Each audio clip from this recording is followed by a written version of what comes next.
Let's get the stream on. Good morning, everybody.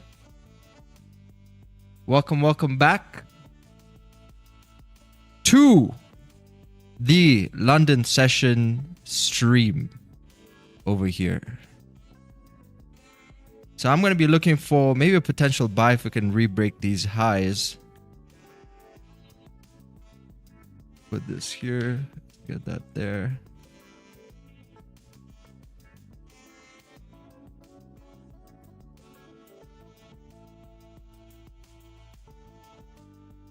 Goldie is flying. One sec.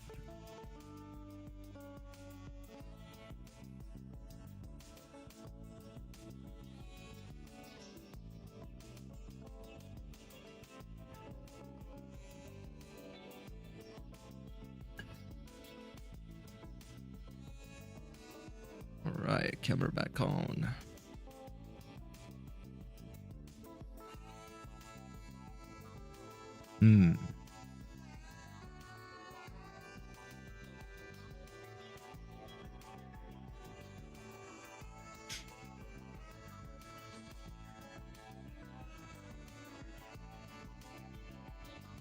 All right. Hope you all had a good weekend. I'm ready to slaughter gold this week. Weekly candlestick just opened with a massive gap over there and just continue to move up bullish. We can see some more bullish continuation, I suppose, above 50.95 over here. Goldie's up right now about 2.2%.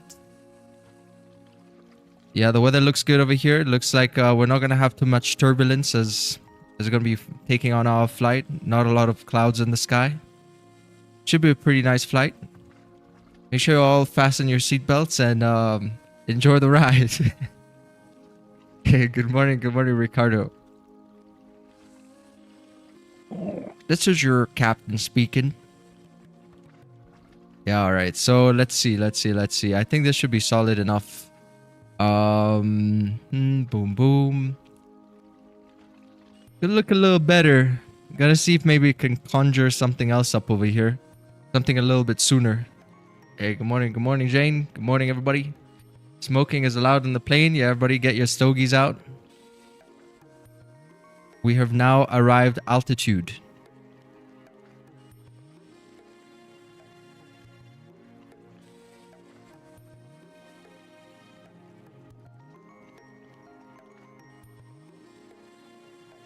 Waiting for a little setup here. You're already in a buy. Oh, nice. Already in a buy here. What is this? Why is there so many wicks? What is that? That's not gold. Where's the gold? That looks different. Yeah, man, this is a very, very crazy times we're living in, you know? Insane times. I don't remember the last time I saw gold behave like this. Complete madman.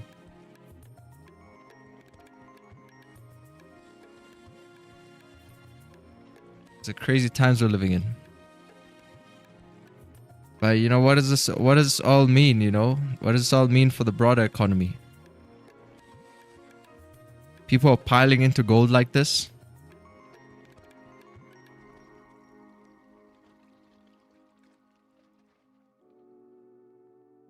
What does it all mean? It means we can make some money. But what does it mean for the real world? Will money even matter? Will money even matter anymore?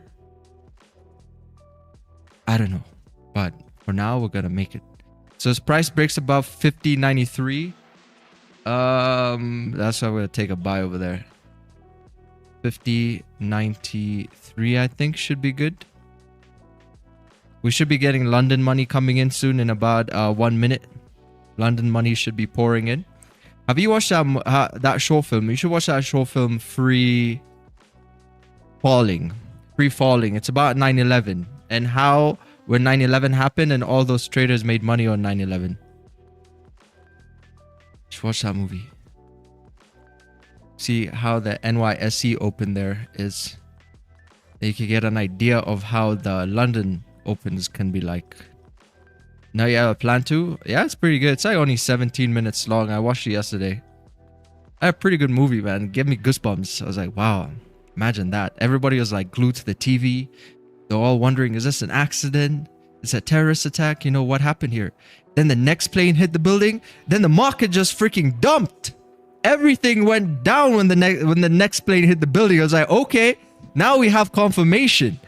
The people were already stuck in, but everybody's glued to the TV during that time. Man, how crazy is that? Man, this guy made like more than 200 million. I think each trader on the desk had like $50 million to trade, right? And each one of them, P&L wise, were up at least $200 to $300 million. They literally bet everything on that event. Crazy.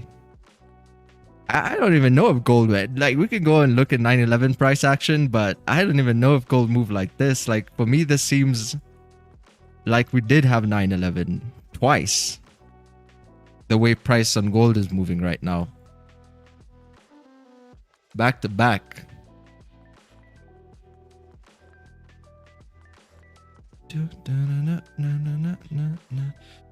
Come on, hair, stay down. Don't make me look bold. I don't want to look bold. I don't want to be bold. All right. So let's see. Price needs to come break above these highs. I'm going to give it a shot. And then, you know, I think that's going to be a pretty good idea here. Because I'm not going to be looking for any sells. I can assure you that much. Let me see candlestick here closes.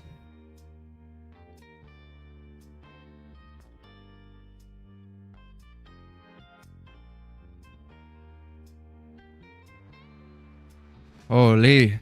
All right, guys, I just got triggered in. See if Goldie can fly.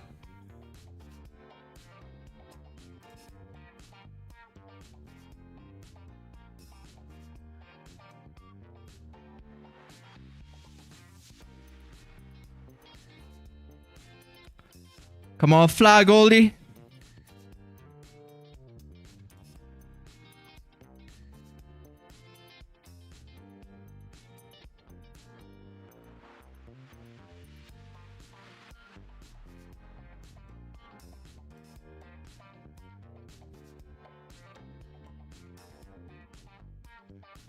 Five minutes a bit overextended.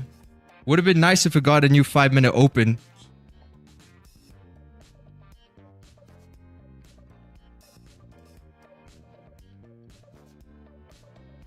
So I don't know if we can survive the pullback here.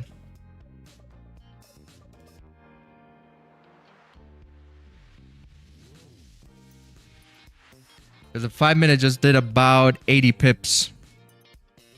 Launched in profit around 13, 14 pips.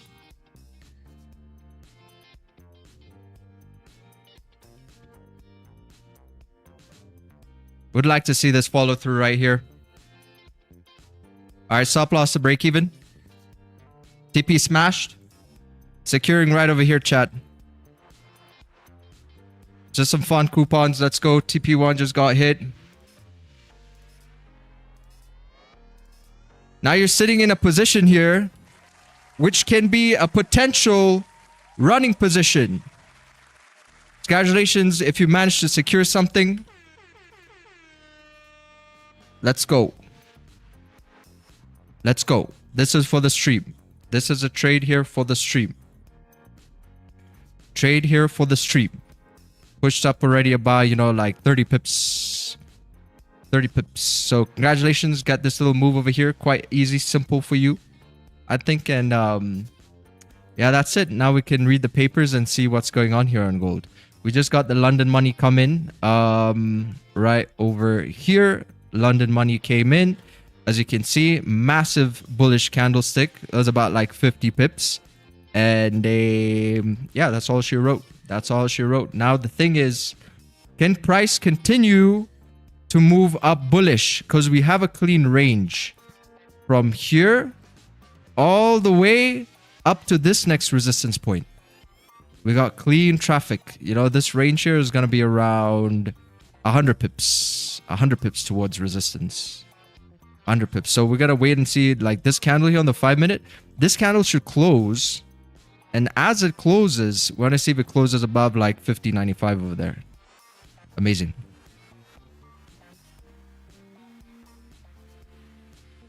Gonna do 1 minute breakout right here. Gold 3:01 a.m. Awesome. Lovely. Now let's see where the 5-minute close. 5-minute close right below resistance by 50.95 over there. Oh man, but this thing, it looks like it wants to fly up. Look at it. Look at how it's moving right now. It looks like it just wants to keep moving up bullish.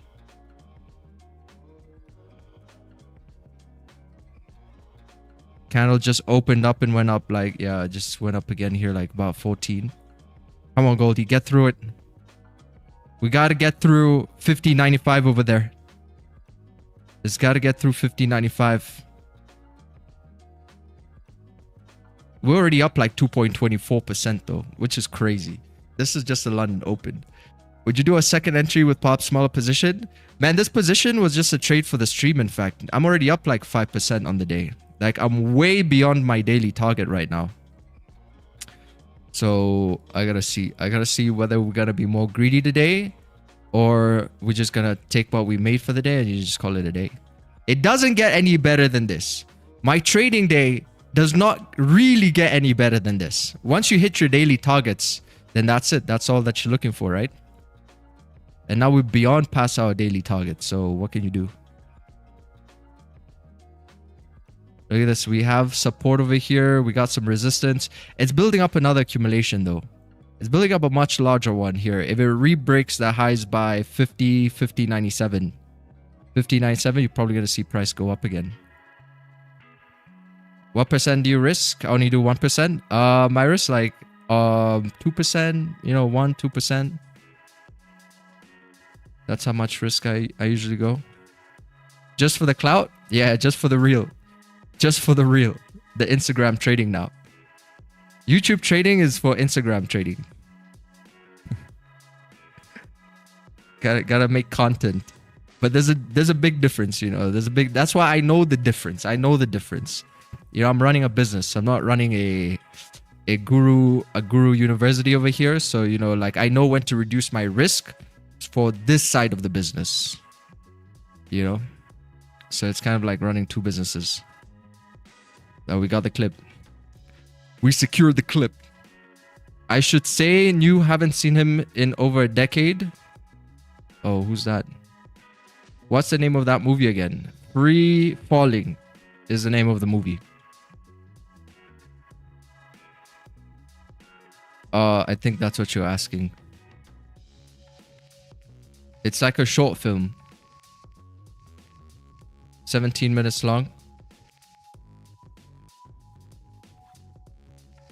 I showed it on stream, but I got copyright for it, so I can't show you again. Yeah, but that's it. I think that was the London Open move over here. Got XAU USD buys.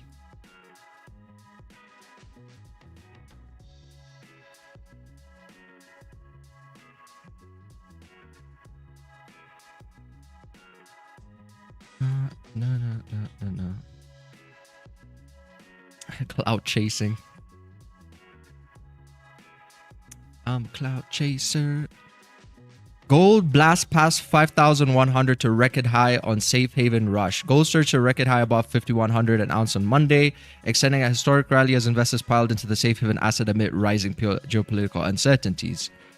The latest catalyst is effectively this crisis of confidence in the U.S. administration and U.S. assets that was set off by some of the erratic decisions making from Trump administration last week, a senior market analyst. U.S. Donald Trump abruptly stepped back on Wednesday from threats to impose tariffs on European allies as leverage to seize Greenland over the weekend. He said he would impose a 100% tariff on Canada if it followed through on a trade deal with China. This is the tariff wars going on. Yeah, I think this was the main thing that moved price was the 100% tariff on Canada. You see, it's like every weekend, chat. Like we've been speaking about this literally every week from the beginning of January, right? Every single week we've been talking about this. He has also about how gold moves throughout the Asia sessions, how the news is coming out throughout the weekend, why we still believe price should be moving up bullish. See, he has also threatened a hit French wines and champagnes. Oh, with 200% tariff. Let's go ban alcohol. Ban alcohol. You know, you're going to have alcoholics and people with weapons in America. It's not a good mix. Man, it's actually such a crazy mix. Alcohol and giving everybody the rights to have a weapon in America. What a crazy mix that is. You know, what a crazy mix that. Actually, you know, if you look at the projects, the way the projects are designed, in every street corner, there's an alcohol store. So they're giving the blacks the guns and they're giving them alcohol, right? And they give it to kill each other, basically. If you look at the way the projects are set up, alcohol, you can buy literally every corner and everybody has a gun. See, like 7 people die a day. You know, now imagine that on a massive scale. Now, this is the US. See what the ICE guy did recently. I think it was about like 4 days ago. Man, a guy got shot. Man, ICE literally executed someone on the street. There was a guy on the ground. He had his gun holstered in. There were like 5-6 people on the guy. He was clearly not going to do anything. Gun was holstered in. They pinned him to the ground. And one ICE guy pulled out his gun and shot him in the back. That's the state of the US right now. So I think, you know, it's pretty good that man, I was walking on the street yesterday and I was like, wow, man, I'm so happy to live in a country where there's no guns. Like, I don't have to look behind my back. I can just enjoy the nice weather. Man, I remember even when I was in Germany, I felt kind of uncomfortable. I always feel like there's someone crazy that's going to be on the streets. You know what I mean? Because psychology in these countries, man, especially when you're cooked up all day, there's no sun. You get this thing called sun depression because you're deprived from sun. Like, people go crazy. But anyway, let's see. He has also threatened to hit French wine champagnes with 200% tariffs in apparent efforts to pressure French President Emmanuel Macron into joining his Board of Peace initiative. Apparently, champagne only comes from one region in France. You cannot get champagne from anywhere else. Some observers fear the board could undermine the United Nations role as a main global platform for conflict resolution. Now the the US should be completely out of what is it? UN something. This Trump administration has caused a permanent rupture in the way things are done. And so now everyone's kind of running to gold as the only alternative. Dude, Trump is he is playing God right now. Like, literally, Trump is like a kid in the candy shop and is creating so much turmoil all across the board. Meanwhile, a rising yen dragged the dollar broadly lower on Monday, with markets on alerts for possible intervention in the yen and investors cutting dollar positions ahead of this week's Federal Reserve meeting. A weaker dollar makes greenback price gold more affordable for holders and other currencies. All right, analysts expect gold to climb further towards $6,000 this year.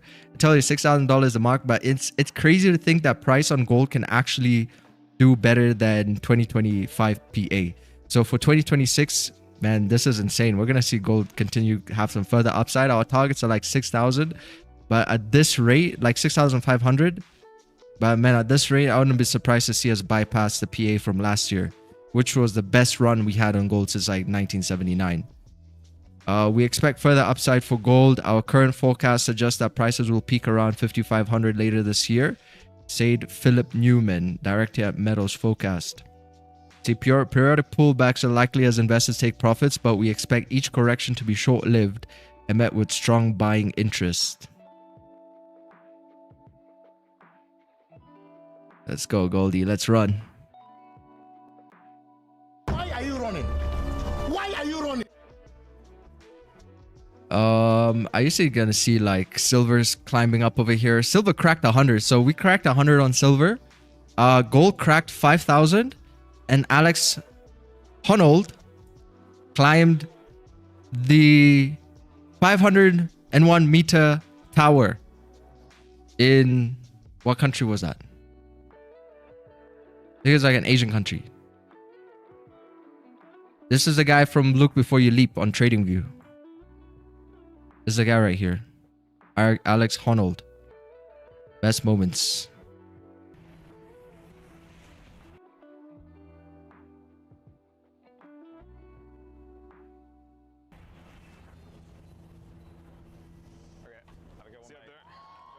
See you up there, Alex.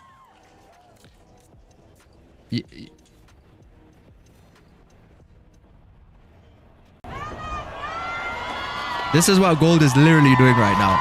Imagine that. We crack 100 on silver. Gold cracks 5,000. You got Alex freaking do the highest free solo climb. Like, this is beautiful, man. And he's a TradingView guy as well. Talk about the universe aligning, right? I must admit, it does ease my nerves a bit to see that smile. So he's having a good time. From the corner, and he has to get on top of it. And so he has to lean out, rely on his arms. Dude, throw his leg up. Just put your other hand on the thing. That guy's a madman. Yes. It's just one arm and it. All the great people are. He's shaking his madmen. hands. He's resting a little bit. You know what's insane though? It's like he got paid $500,000 to do this. He's right? I mean, well, he got paid. He was going to do it anyway, but anyway, he got paid $500K. Jake Paul got paid $93 million for a boxing fight. You know, it just says something weird about society amazing. because this Can is. you just take a step back? This You're guy- making me nervous. This guy should Can have you just, made like, Oh, yeah, Can yeah. you as just much say as yeah? Jake Paul. I'll go ahead and get back on the building and start just holding on.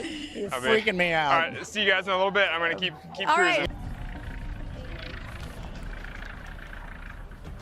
Tempai Tower.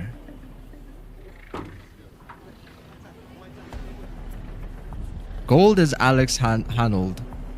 And it's going for the top of the antenna over here. You see how he's climbing to the antenna? Climb. This is Alex here. Yeah, Who's I climbing mean, to the I know antenna Mark now. was excited being up there. Oh, no. Emily, no! Why? Let's go, gold. Look at this. That's the antenna right here.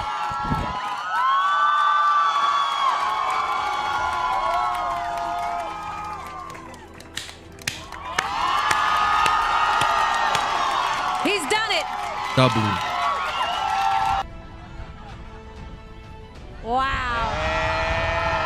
Look at that. Oh, I can Freaking hear you W. guys. Hold on, I'm Let's taking go. first photos in the city.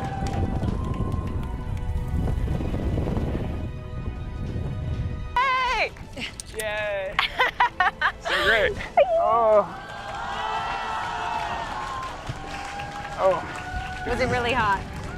It was great. Can't see anything. I know, yeah. It was awesome. That was Oh so wait, cool. we should say hi to the kids. Oh, Hi, Summer. They're not watching. I know, They're but okay. still. Hi, June. babies. Yeah, they're not watching. Hi, Mom. Yeah. Yay. Yeah, something really amazing about just pushing yourself to your limit. Same thing that people do when they climb Everest or decide to go to the Antarctica, to the South Pole. Or is it? Yeah, that's the South Pole, right? Told you, Vic's geography, man. But I believe it is in the South Pole. Let me see. Where is Antarctica? It's the South Pole. Yeah, okay. Awesome. Should be more confident in myself. My guesses are pretty spot on. We can do one more. We can do a geolocation. Let's see if we can get a streak here on geolocation.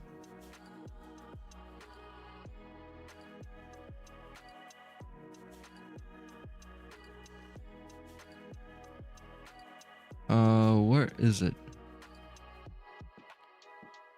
Geolocation game.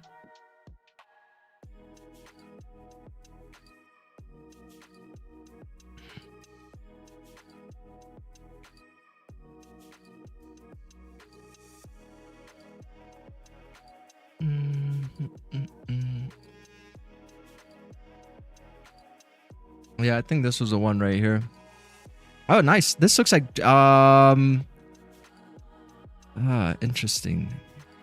Where could this? Oh, Russia. This is Russia. This is, I think, somewhere in Moscow or something. Yeah, this is Russia, I think. But where in Russia? You can even tell by the uniform. Uniforms these guys are wearing. Oh wait, what is this guy on the badge here? Okay, no, it doesn't say anything. This is somewhere in Moscow.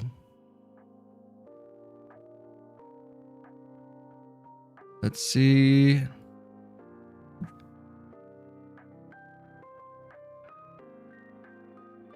Bro, like, it's written in Russian. Я могу говорить по-русски, но я не знаю, как это читать. Это все непонятно тут. Bro, I can't freaking read Russian. I can speak it, but I can't read it.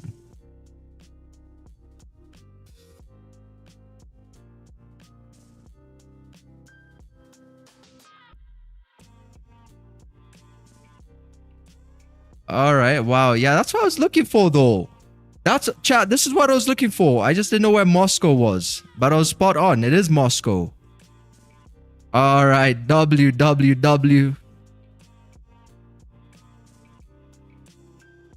All right. So we got a 2-win streak on GeoGuessr. Awesome. Now let's see. Can price continue to move up bullish to fill this range? That's what we're looking for. I think it's about 100 pip range, right? It's got about like 100 pips towards the upside.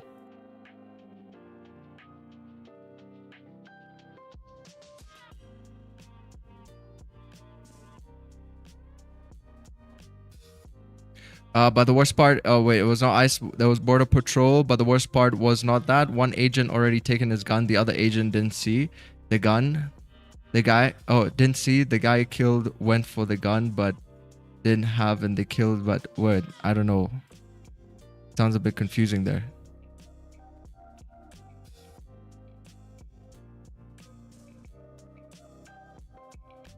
Yeah, Moscow. Hello, Tetra, can you draw us a fib? Yeah, we can draw Fibonacci from a...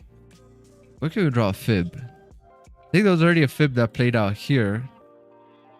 Actually, no. The retracements are not deep enough for a fib. If you're using Fibonacci, you're kind of missing out on the moves because the retracements are not deep enough. This one was deep enough right here. As you can see, this is most likely the golden zone. So if that's the new low here, that means what? This is a new high. Oh, okay. We got another golden zone right here, as you can see on that dip.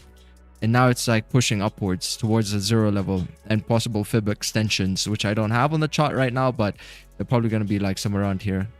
Fibonacci extensions for possible TP marks. There's a fib inside a fib right over here as well, from this low to this high. Pretty sure that was close to the golden zone, if not the golden zone. As of right now, you see it's kind of coming closer and closer as they're going fib inside fibs. That's the thing about the fibs. There's always a fib inside a fib, right? There's always a fib inside a fib. Always a fib inside a fib. So you got this little PA over here. It's kind of tight. So I think the next fib would come about when price moves up a bit more and then retraces and then moves up again. That's when the next Fibonacci is going to come in. But yeah, we got like some clean PA here. Price to keep right. That's why I don't really like trading fibs, because I think in these market conditions, you know, sometimes the volume is too much for a fib and it keeps pushing up. But I don't like fibs. I like to get into the market when price is moving in that direction, so I don't miss out on the move and I don't have to wait for retracements. Hey Andres, gold doesn't want to pump for London session. It already did pump. London money came in right here. This was London open. London money came in. Candlestick opened up and then skyrocketed up like 77 pips. 77 pips.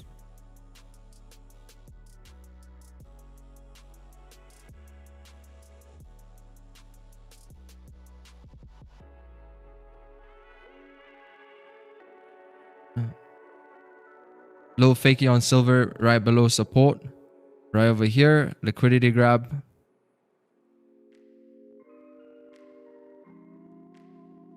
Moscow. Есть русский тут в чат? Кто-то тут понимает русский? Оставь мне коммент там вниз. Скажи привет, скажи как дела? Как твои делашки? Как твой доход идет?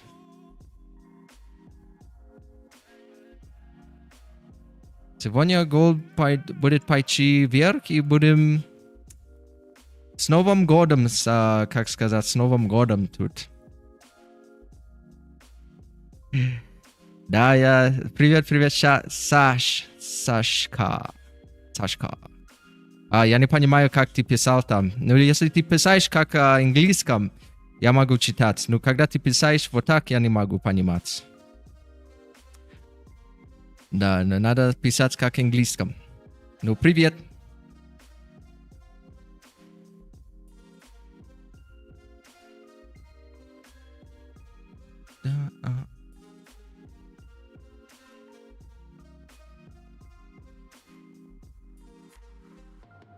So, если ты хочешь писать, ты можешь как-нибудь по-английскому, ну, русский, ну, по-английскому. Я могу читать, и все нормально.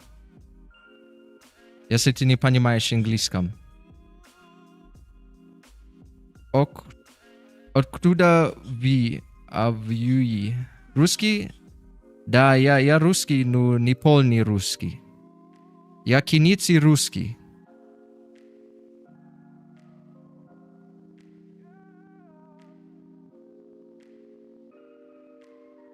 Не совсем полный, но я не русский, но я от Беларус.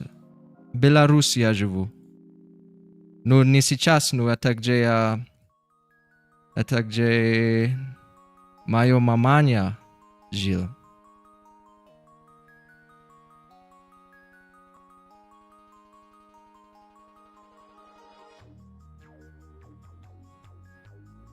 Let's see, 15 was 15, dude. I think the 5 minutes, what's actually setting up here. We're going to have a candlestick close above 50.96 in the next 3 minutes. And next candlestick going to open up like this and then re-break these previous candlestick highs so that price can continue to move up and, you know, fill some of this range over here. I think that would be why we create like some kind of a resistance here. We got about 27 minutes into the new London hourly open. It definitely still has some legs in it to continue moving up bullish. If you look at this previous hourly and extend this one here, we could even see a wick fill. See a wick fill chat up towards like 51, 51.10-ish area over there. Yeah, so price is about to close here in about 2 minutes. Hey, Coach Sa on the Monday. Hey, what's up, Rothschild? Welcome, Mr. Rothschild.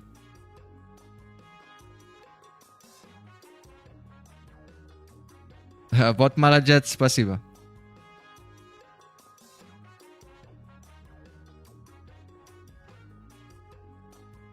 Oh wow, we actually have quite a few Russians in here. Or people who speak Russian. Interesting.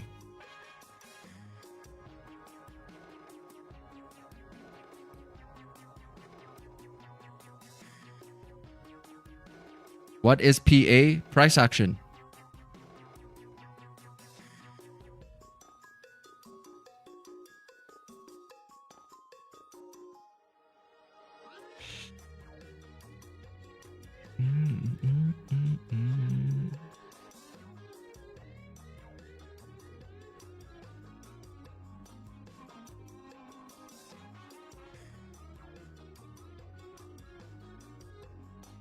Yeah, candle's about to close 1 minute 15. Hey, let's see, 1 minute. No accumulation breakout though.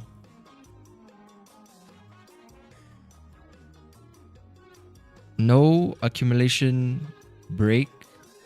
Only potential shotgun. That was a crazy dump though. This was all like profit taking right here from these moves. We caught this buy all the way from down here.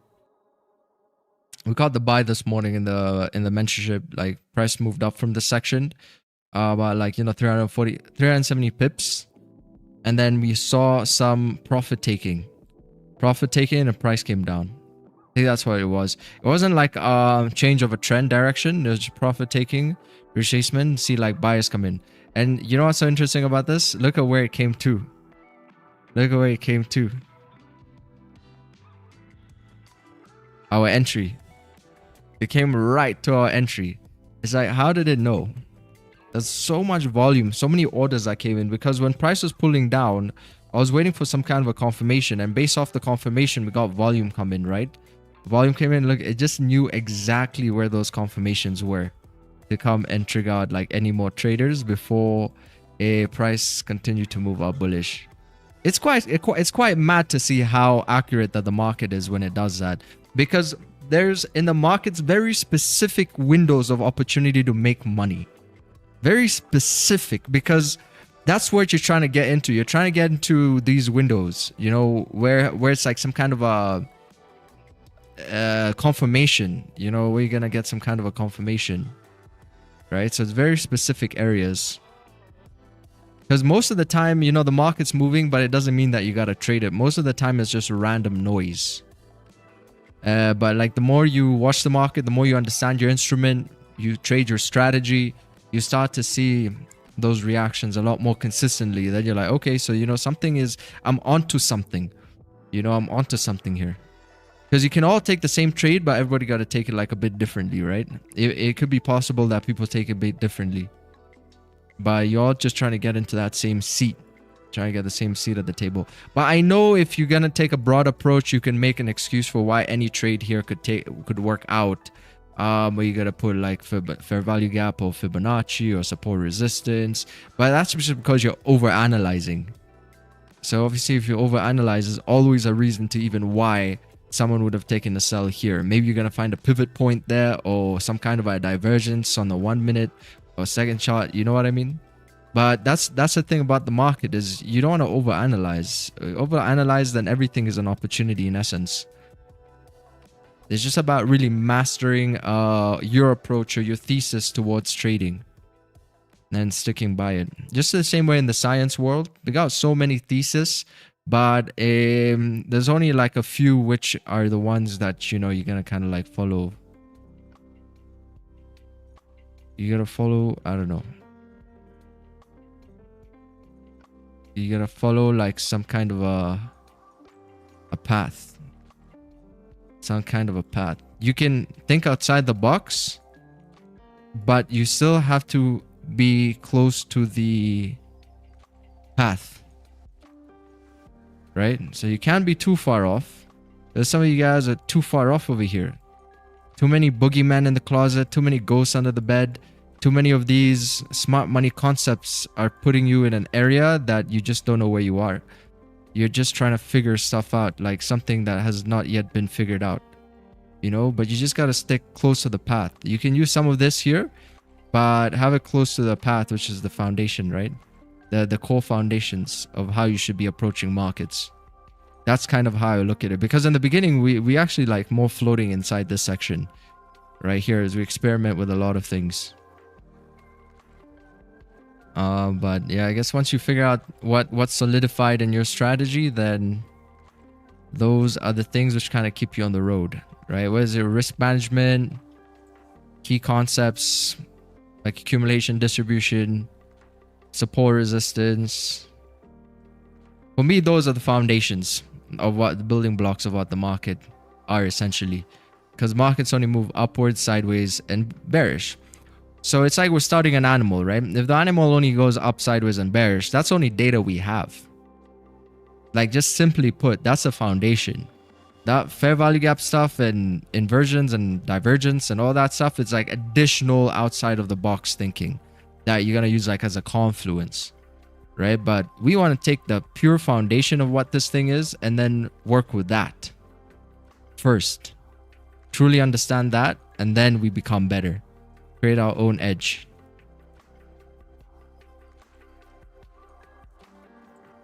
Simplicity. It's what the market likes. Because it's the nature of what we do is very simple. At the core of it, it's execution. Even if you're working at a hedge fund and you got Bloomberg terminal, you got your order flow, you got everything, right? At the core of it all is something very primitive, very true to us as all human beings. Like, it's your ability to execute. It's your ability to not let fear take over, to not let greed over. At the end of the day, even people at a hedge fund, with all that data, they still have to do what you do, which is push the button. And that's what makes the difference between a good trader and a not so good trader. It's not their instruments. It's not the fact that they have better equipment than you do. It comes down to that intrinsic nature of you being able to execute, trusting yourself, trusting your gut. That's why not everybody who works at Wall Street is a professional trader, even with all that instruments, that not everybody is still profitable, because it still comes down to your ability to execute, to take risks, calculated risks. No instrument's going to tell you about 9/11. That's why the market didn't move when the first plane hit. That's why in the free-falling movie, the guy actually had to dig deep and then figure out a way to make money.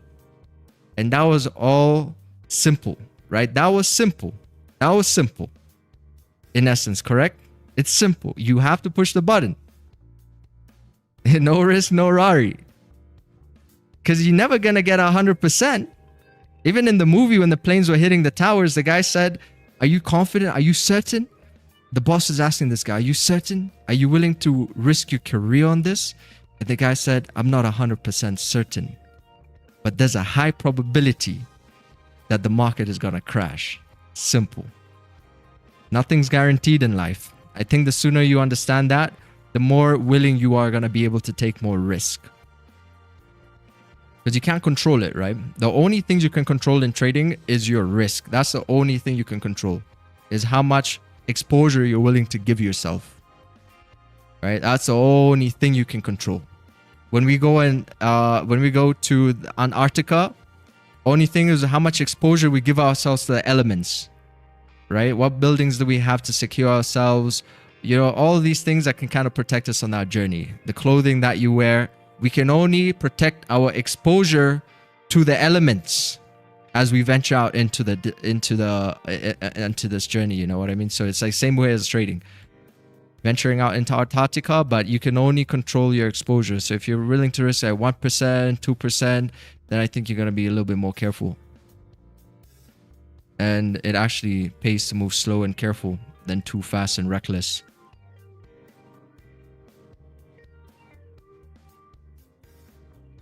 Like for me, the way I see it, if I worked at a hedge fund, I would move the slowest.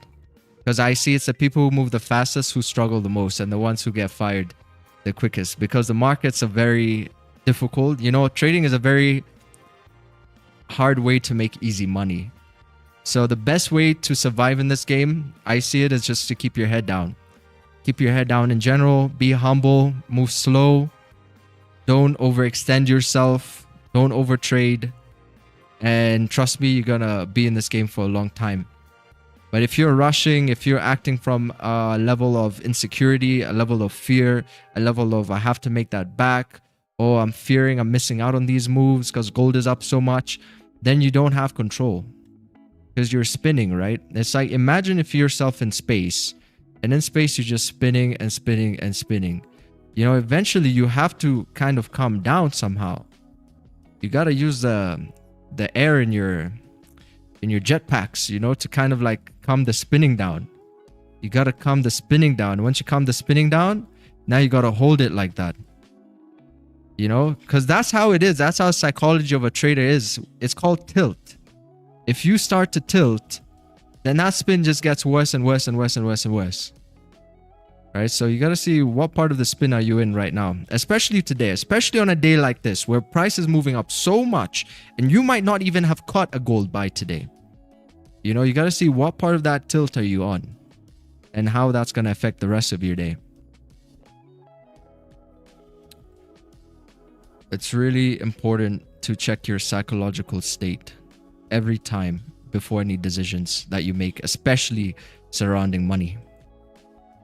So you see, like for me, my psychological state when I came into the market here, I felt confident because I got my setup.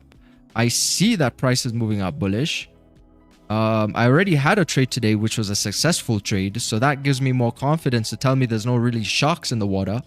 So when it comes down to executing, you can execute with confidence. You know, but if you come on with a different psychological state, maybe that could also manifest differently in the market as well. But man, one thing I've learned is the days I come onto the market and price moves like this, giving me my most confidence are my most profitable days. That's one thing for sure. And the days where markets, let's say overall ranging, let's say we could just be ranging like this, these are the days I lose my most money. Most of my money like that. Because you can even feel a sense that the market's not really directional. So what's the probability you get a profitable trade? It's a bit more difficult. But this is a beautiful little accumulation setting up here. Small little break and a retest. No candlestick has managed to close above that resistance point. As you can see right here, we got rejection 1, 2, 3. Rejections, candlestick pulled down. We're still respecting resistance here by 50.96. Resistance is still being held. It could even do a reversal confirmation signal right over here too.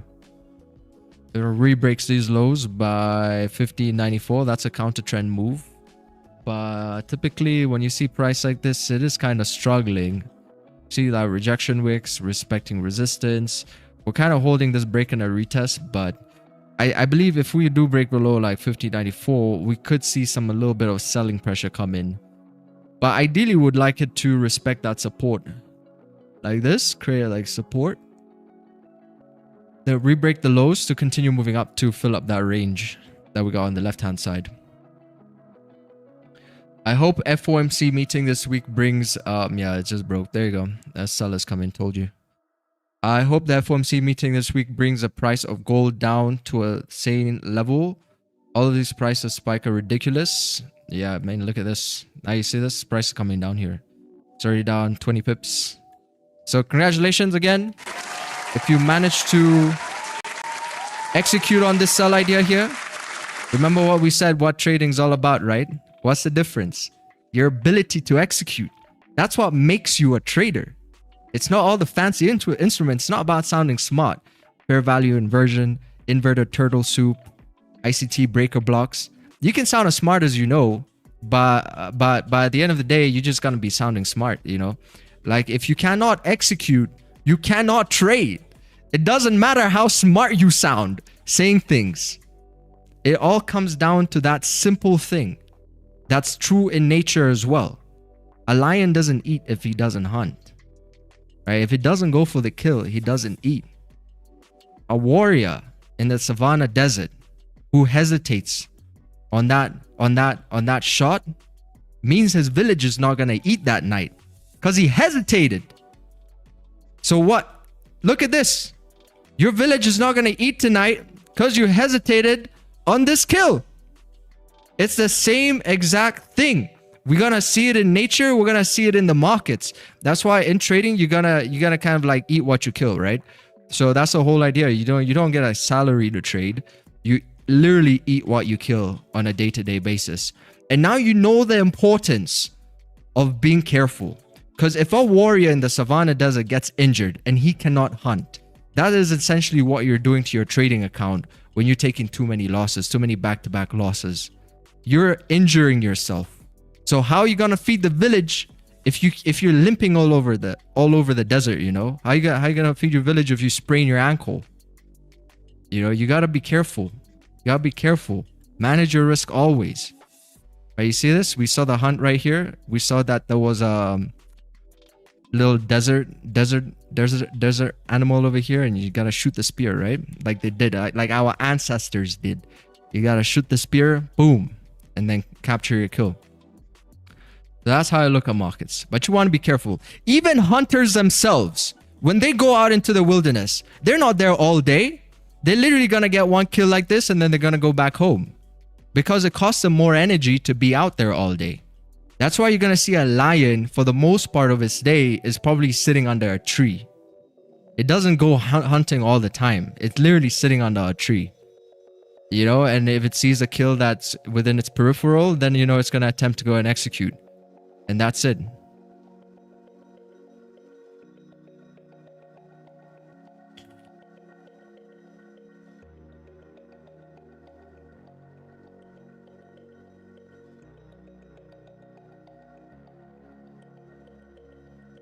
Look at this. All right, let's see. Lions do not typically hunt every day due to their feast or famine lifestyle. They generally hunt every 3 to 4 days. It's in nature, guys. Like all the answers you seek is in nature if you don't know where to look at it from. See, even a lion doesn't hunt every day. A lion only generally hunts every 3 to 4 days. When a large kill is made like a buffalo or a giraffe, a pride may not need to hunt again for 5 to 7 days. You can learn a lot here. If they're feeding on smaller prey, they might hunt every 2 days. Even smaller wins, they're gonna hunt every 2 days. See, that's that discipline. You know, nature blessed animals with an incredible amount of discipline. Man, when I look at my cat has an insane amount of discipline. It's always up in the morning, early morning, never fails. It makes sure as soon as it's up, it's gotta drink its water. It's gotta eat food. After it eat food, it gotta go to sleep. It's gonna go to sleep every single day is the same. Imagine how disciplined that is. Then it's gonna eat its lunch. It's gonna eat dinner. It's gonna go back to sleep when it goes back to sleep. It's gonna play when it wants to play. But it's so disciplined. The consistency of that cat waking up every day and eating at the same time is insane. And you see it out here in nature as well. That's one beautiful thing about animals. You know, they're so disciplined because they know what they need to do. right? They know what they need to do. And if you look at the Maslow's hierarchy of needs, I don't think a cat's ever gonna reach self-actualization, but it's at the bottom of Maslow's hierarchy of needs where it just needs to do what it needs to do to get by, correct? That's all that it's gotta do. So like in trading, your Maslow hierarchy of needs, I think most important is the bottom sections. You need to be disciplined like the cat. You need to follow rules like the cat. You know, you need to be cautious like the cat. You know, they say curiosity killed the cat. Cats are not perfect. Don't be too curious with the market, you know. You don't want to just try your luck. You want to follow a certain routine, a certain pattern that you're sure of. You know, that's why cats do what they do, because that's the safest approach to things. So I think that's what it is. When you look at trading, you can overcomplicate it, but truly it comes down to those intrinsic nature that we already had for centuries. And that's very nice to say, because basically we're clearing the muddy waters. There's a lot of muddy waters when it comes to this industry, and being able to see through it is what you need to be able to do, right? That's when the big plays are made. That's when consistency comes in. That's when you start to realize how to stay in the game without letting emotions affect you, by clearing the muddy waters. But anyway, look at this. Price has come down. It's broken below support over here. It's filled up the range.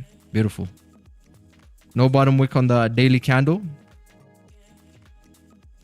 No bottom wick. Yeah. Oh yeah, look at this. I mean, there's even a gap over here. You got a whole gap. About like 140 pips. 140 pip gap. Oh, it looks like that was a shotgun entry as well. Candlestick close below support over here. Rebreak of the lows. And then just completely melted.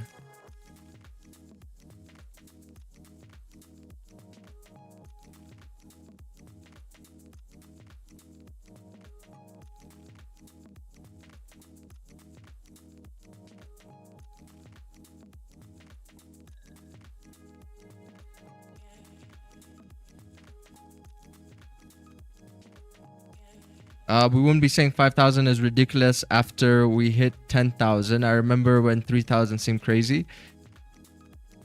In free falling, gold was at 3,800. Wait, was it at 3,800? I think it was. I think that's what. But come on, was it really 3,800 during that time though? That was September 11th, right? September 11th, 20. No, it wasn't that. I think I got that number wrong. Yeah, price on gold must have been a lot lower than that. It was a lot lower than that. Look at those weekly candles. Like literally every single week this month of January has been skyrocketing. Got 1, 2, 3, 4 brand new week up ahead of us. Look at that. No bottom wicks being formed. Price still pushing onwards. Really nice. Swiss franc rises sharply on safe haven demand. Oh, it's not opening these things. Why is it not opening it up? 5 reasons gold is surging towards $5,000.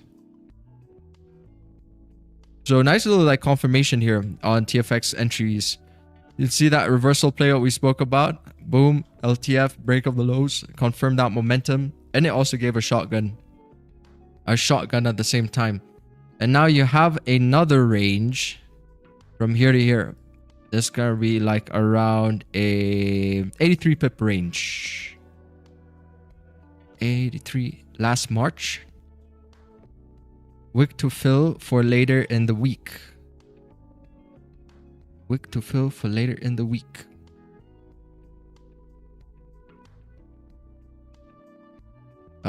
At least not trying continuation here. Would love to something for 75-ish down here to buy again, but this might see 51.10.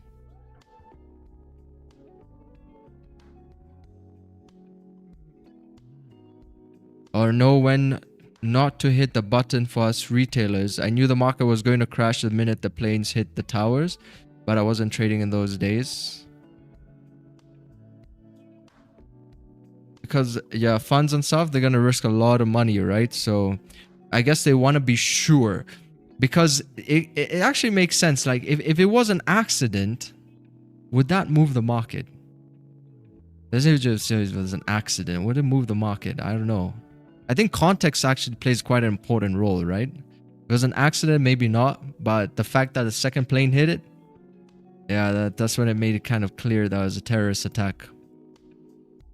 But it's also weird, you know? It's really weird because... Oh, wow, look at this. Range is getting filled over here. Nice. Hunters in the chat. Why are you running? Why are you running? Let's go. Hunters in the chat. Now you got your kill here. This is the next range that, you know, price is going to fill. This was around a 82 pip range. So TFX entry confirmation from all the way up over here is still playing out. Still playing out beautifully. So sometimes we're going to talk about these running opportunities. When you got clean range down towards like a support like this, and then you have another range like this, really good area to see potential extensions on your plays.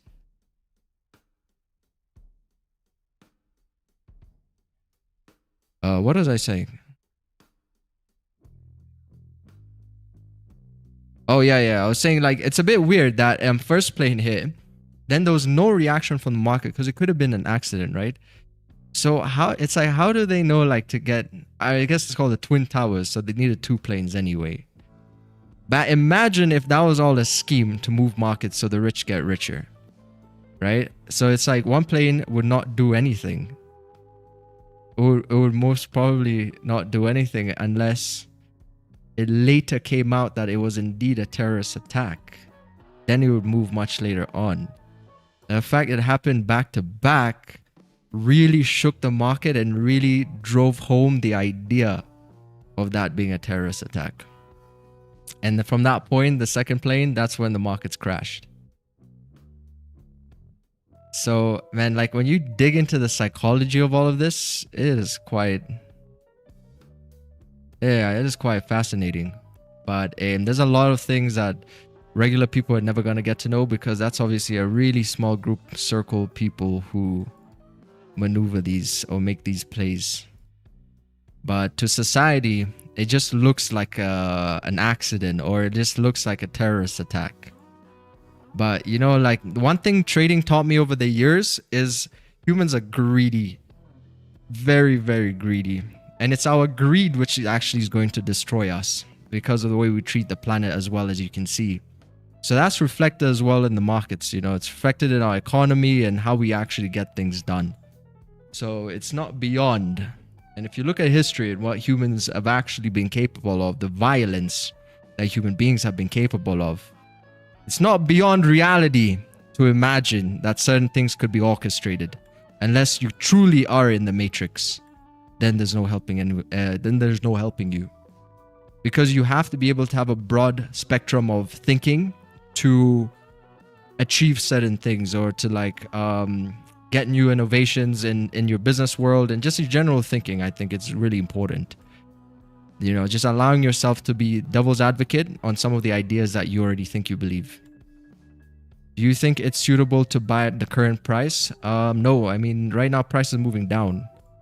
So why would you buy as it's moving down? It's not created any structure. You have nothing. It's still moving down. Even on the 1 minute time frame, there's nothing here. You got one candle, create a support, next candle broke, and then tried to re-break, but there's no structure. I mean, why would you take a sell here? Like, I was literally talking about sells right over here.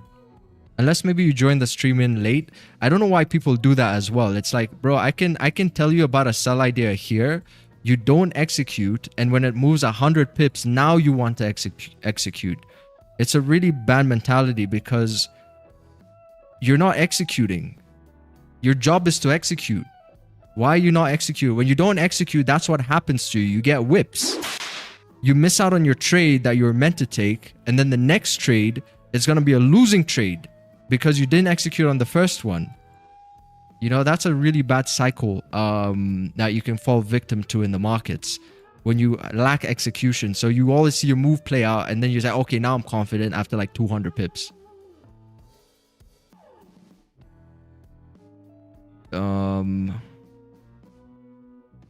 Yeah, I think that was it. But like for buy, just wait. For buy, just wait. But if you're looking for sells, don't take any sells here because price has already moved.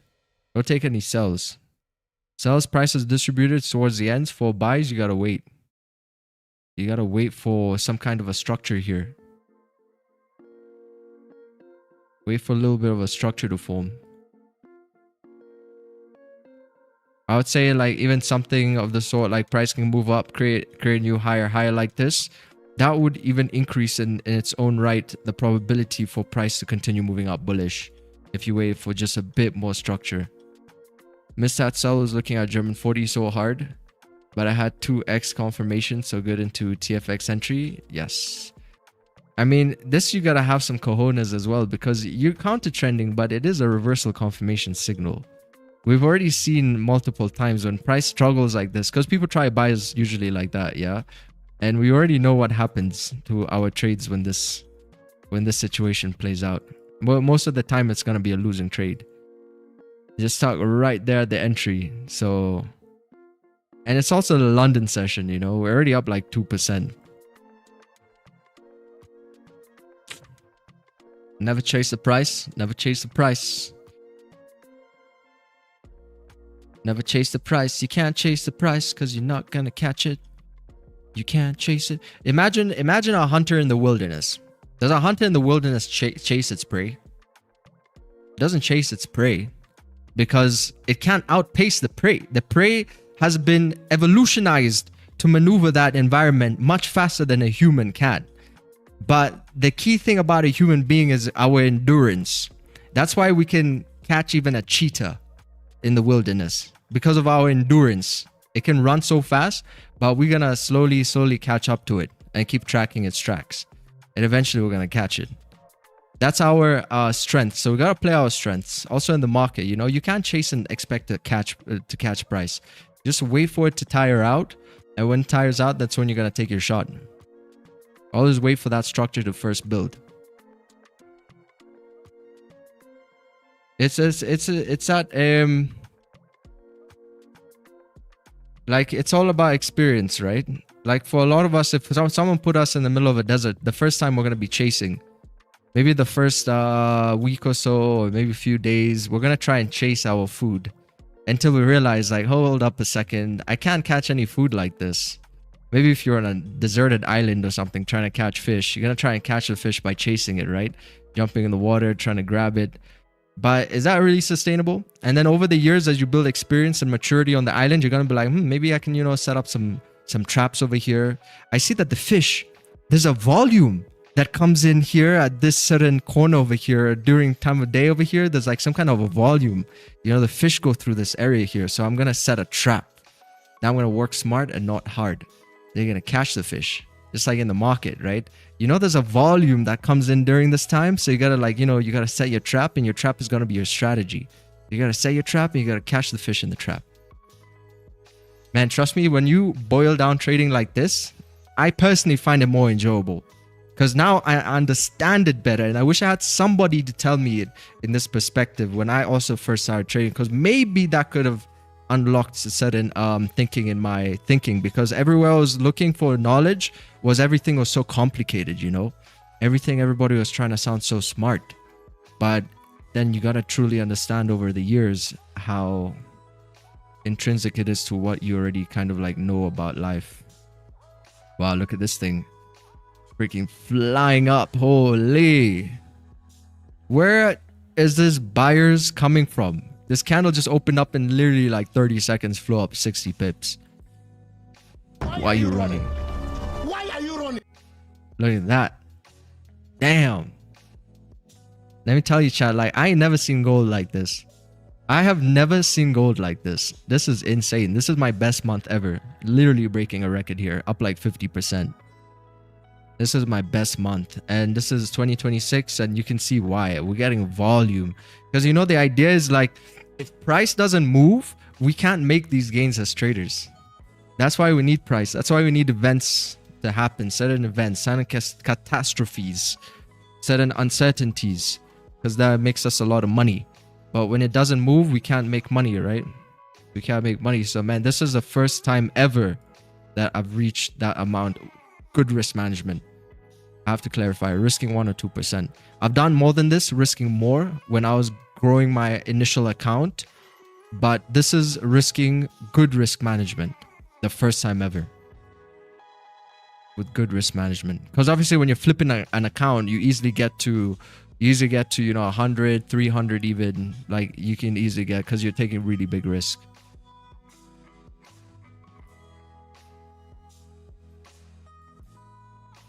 Look at this, man, insane. But you see, catching this buy could have been a bit tricky as well, because there was not enough structure to catch that position. So you still have to wait. Catastrophes make us better people anyways.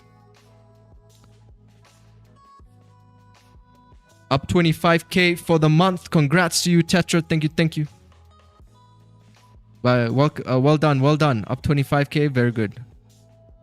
Very good, Brad.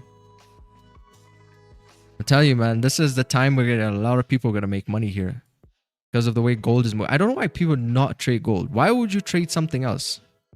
Let's see how the US 100 is doing. Even the US 100 is boring. Y'all just trading US 100 because you follow ICT traders. Let's be honest. Y'all are following ICT traders and you're like, oh, he's just trading NQ or he's trading NQ, so I'm going to trade NQ. But look at gold. Gold is moving up. You got to think for yourself. Don't trade just because ICT trades NQ. You got to think for yourself, man. Like, why would you trade NQ at 0.16%? when gold is skyrocketing up literally every week of January? Because, you know, that's a dangerous thing about being part of a community which doesn't allow you to grow.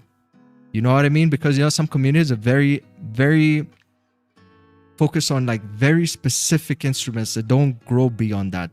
So, you know, you're going to have like a lot of opportunities missed. But that's why we trade gold in general, because gold is a safe haven and you never really miss out on gold. You know, when there's uncertainty in the world, when shit is really hitting the fan, you never really miss out because you're trading gold. It's like the gold standard, you know. But, you know, when you trade something like GJ, you got to trade something like Canadian dollar, you got to miss out on a lot of these macro-driven events. So that's why for me personally, I think gold spot is the best instrument to trade. If you ask me off this watch list, which is the best, not even Bitcoin. Bitcoin is trash. Like gold spot is the best instrument to trade. It respects price action. It gives you volume. You never miss out, you know. Look at freaking Bitcoin here, just ranging.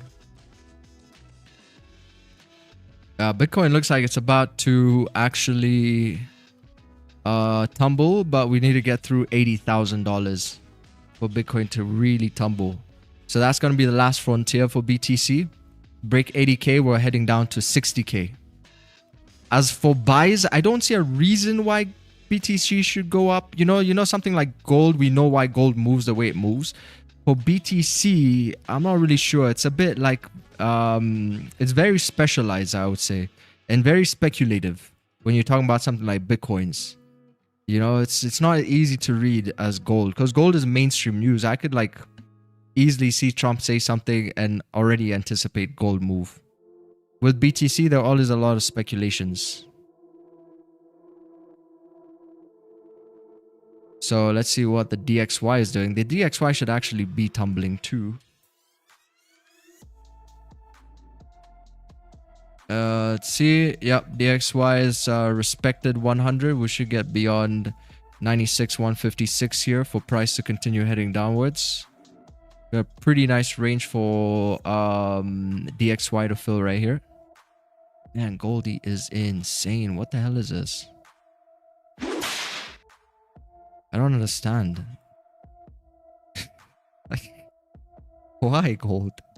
Why did you choose violence this month? Like, what's going on here?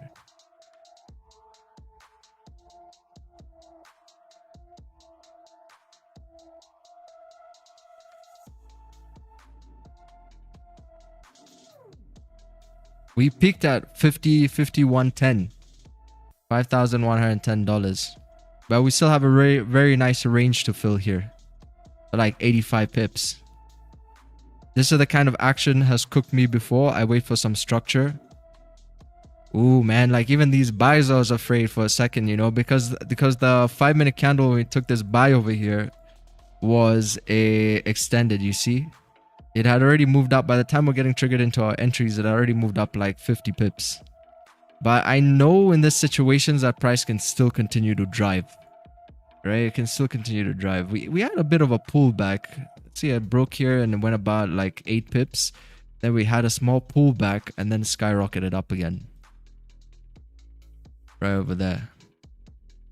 But yeah, that's the thing. It's like when there's volume in the market, I'm not too worried. Like obviously it is worrying, but I'm not too worried because of volume. But on any given day, if there's no volume and you see a massive 5-minute like that, then there's a chance the pullbacks are much heavier. But you know, the problem with a move like this also is the fact that there's no real entry confirmation. There's like nothing really happening here. Correct? There's nothing really happening. As where we are breaking some highs, we have some structural breaks that we can base a trade off of. But here feels a bit more random. So I imagine that they still need to pay out these traders because, you know, this is what we can see. Usually when you trade, we got to trade what we see. So we see some structure here.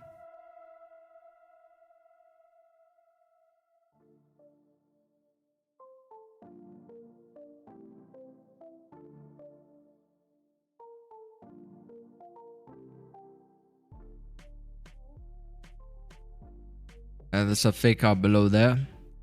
Fake out below 50. That's a 50.88.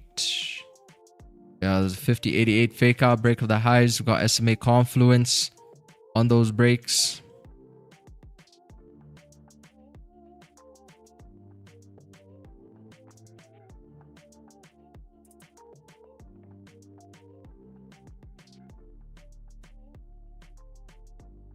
I accidentally clicked the 1-minute candles and was thinking, how have we moved that much? This month has been my best two. Past 3 challenges of 100k each, then flipped my live account from 39 to 100 euros. Let's go. Matt Dinka weighing in at 75 kgs.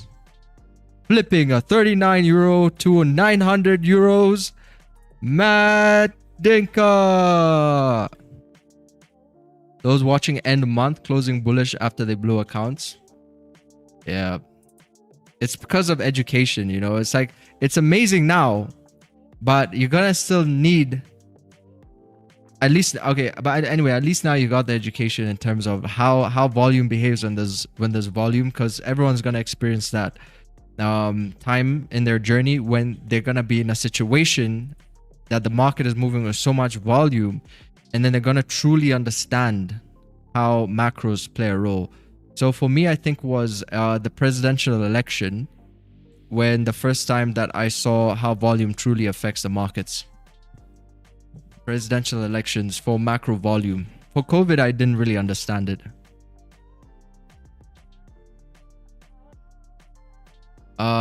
Yeah, but like right now, at least now you see how price moves when there's volume. So essentially what that has helped me do is increase my PNL.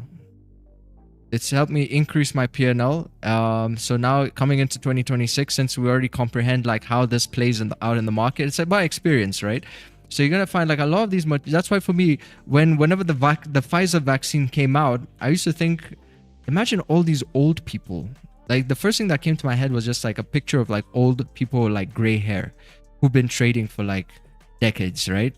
And these people, they know so much about the market. They know how this affects the market. I was just thinking to myself, like, man, these guys make a lot of money right now because it makes sense. Pfizer vaccine, COVID, obviously things in the market are going to start moving bullish again, right? So that's a maturity I'm saying. We're going to see also like with this year, since we know how price is moving and why price is moving, it's that maturity that I'm saying is going to get you to the next level. It's going to elevate your trading beyond your fair value gaps. You know, a lot of people trade these fair value gaps. It's just crazy. It's crazy, man. Like, because that's not what trading is about. You have to mature in this game beyond just technical analysis. You know, you have to get yourself on this kind of like playing field that majority of us in, which is the fundamental part of it as well. The technicals can definitely get you results, but it can stunt your growth. Correct? It can hinder results when they should be maximizing results. Because this has been my best month, and it's all due to not only my strategy, but understanding that the volume is in the market. You know, that this is hunting season, basically. Super, super important. So yeah, you're gonna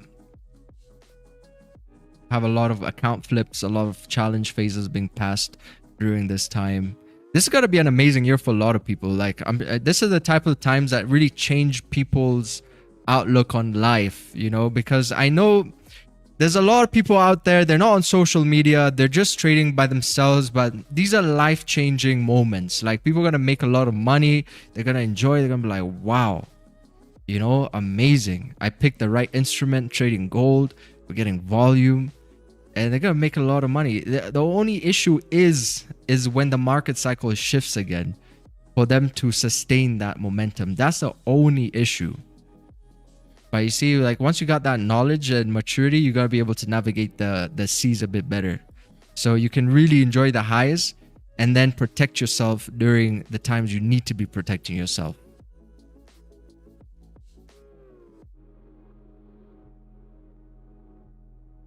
You know, we say this literally every week. We talk about just how I've been talking about this since last year, man. Like, I don't know if like people are listening, but I've been talking about this since last year, December. I've been telling you guys, like, 2026, don't play around. There's volume in 2026. Volume is coming in. December holidays were insane. Even on Christmas Day, we had gold skyrocketing with no bottom wick on the daily time frame. And that volume just doesn't die out. This is carrying over to 2026. And by the time we hit the summer months, we're going to have the new Fed chair in place, and gold is going to use that as a catalyst to keep moving price up, because then the Federal Reserve is going to become more controlled by Trump at that point. And this volume is carrying over, man. And we're going to get like 2 rate cuts this year. Most likely we're going to get the first one in June, July. We're going to get the next one towards the end of the year, like clockwork. So don't sleep on skills which can make you into a millionaire, you know. Don't get it twisted. Like, just focus on the skill. Focus on the skill, and I promise you the money will be a byproduct. And by the time you're making the money, you're not even going to care about the money. That's how good you're going to be.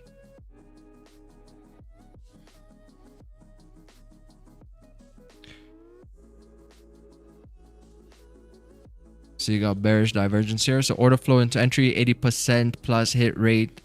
Let's see, volume accumulating. Oh, nice. Got a bullish divergence here. I wish we just got a little bit more structure. If we had a little more structure right here, that would have been perfect.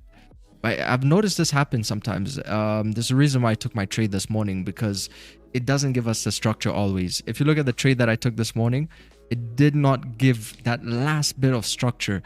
But I knew after the retracement, that was the only structure that we had to actually execute on anything, because we're in a gold rush right now. You see, like, price came down, it created a pull down, and then it's like maybe like a little bit of structure. There's no structure here. So whenever you're in a gold rush, sometimes it doesn't create that final that final piece. So it's all about like recognizing that as well. It's a slow second mouse. It hadn't done that in a while.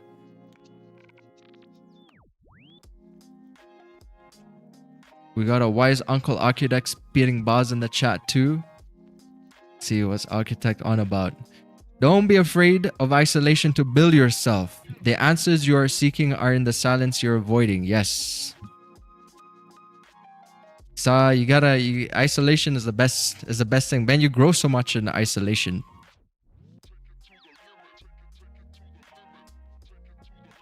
You gotta be very comfortable with yourself. I got buddies who are not comfortable with themselves, and they are not able to do a lot of the things. You know, it's like, for example, one of my buddies, he is an extrovert, so he always needs people around him, right? So when I tell him about what I do and all this kind of like technical stuff that I do, is always like, yeah, Vic, but you've always kind of been this guy who's been interested in this type of thing, but I've never been able to do that. I'm like, why are you not able to do that? Dude, he's actually brilliant. This guy's due diligence is insane. Very good fundamental work, because that's what his job requires of him, right? You see, his 9 to 5 is pushing him in that sense to break that barrier. But like, what do you mean you can't do this? Like, if you want to learn about this, all you got to do is open up YouTube, open up Google. Like, it's all there. You just have to do it. You just have to look and see what are these guys saying and just try and fail and do it. And then you naturally just get good at it. But you see, he's not pushed. He's not driven intrinsically. He's only driven by the 9 to 5. So when it comes to due diligence and doing fundamental research, he's really good because he gets a salary from that. You see, but the thing about working for yourself, you have to develop that need to want to work for yourself, to do it for yourself. You got to do something for yourself. You know, we're all good at really getting things done, especially in school, because, you know, the school system also like pushes you to get work done. 9 to 5 jobs push you to get work done. But when was the last time you did something for yourself? That you push yourself to learn something new? You know, that's the thing that he was lacking, for example, right? And that makes me like really think people are built differently. Like, people are just built differently. As much as you try and you want to help them, because man, this guy, I've been talking to him about trading even before I was profitable. I used to send like screenshots of like, bro, like this is so sick. You can make money like this. And you're like, all right, cool. Now I'm talking to him when I'm profitable. And it's still not clocking. And I kind of like want to show him the way, but it's not clocking because some people you just can't. You just cannot. If they don't want to learn, they just simply don't want to learn. You can lead a horse to water, but you can't force a horse to drink. That's one thing that I've learned about life. So never try to change anybody. I think that the worst thing in life you're ever going to do is try and change somebody's mindset, because that's going to drive you insane. Some people are just meant to be the way they're meant to be, correct?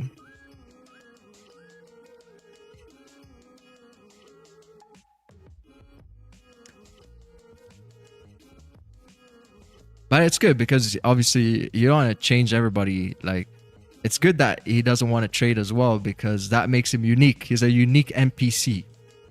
And he's my unique NPC. He's my unique NPC. I don't think I want him to trade anyway. I think the universe is more balanced like this. But yeah, that's how it goes. Now people are either moving with you or staying behind. Nothing can be forced. Let's see. See where's price at. Oh, it's a V-shaped reversal. There's no structure here. Price came down, boom, boom, straight up, nice. But no structure on the 5 minute.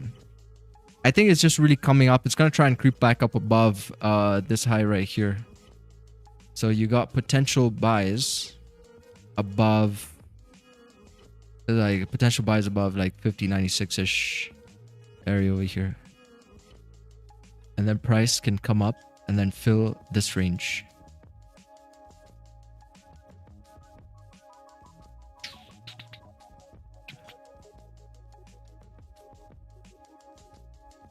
Man, it's crazy, chat. Like, it's crazy. The mental development in trading. Like, I remember times, the first guy I ever saw trade in university, when I started trading, I used to be very arrogant, right? This guy used to make money. So every time I would be in a trade, I'd be like, hey, I'm thinking about this gold buy. Then I say, okay, I'm going to gold sell. I used to think like, man, this guy doesn't know what he's saying, because I was learning so much. I felt so smart, right? But then I remember this one time that I lost that trade so badly. He was in a sell and he made like, I think he made like around $100, $200. I was like, damn. That was the last trade I ever sent him out of arrogance. That was the last trade I ever sent him out of arrogance. And then shortly after that, I took another sell. I took a sell now. This time it was a GJ sell. And my mentor, this guy I wanted to get mentorship with, he was in a buy. And I thought I was so smart because I was learning all these smart concepts and everything. Man, there was a 4-hour support and then I got completely washed. Man, that that was another moment in my life where I was like, when I saw arrogance really fucks you up. And then the week after that, that's when I bought my first course. And I'm like, damn, I need to get like, you know, I feel like I know what I'm doing because I'm good at figuring shit out myself, but there's some piece of it missing. There's something missing here, which, you know, to get results you've never had, you have to do things you never did. Correct? So that's the thing about being an entrepreneur in general. You sometimes when you reach some certain phases, you got to start taking different types of risks. That was the first time that I invested in myself like properly like that. And from that point onwards, it unlocked something in me that allowed me to be more of a risk taker, to like believe in myself a bit more. And you're not going to truly understand what it is until you first start making those first steps. You know, like you got to get your, like, you know, my buddy is always talking to me about business ideas, but he's never failed a business. So I always tell this guy, you got to get your feet wet. You have all these brilliant ideas.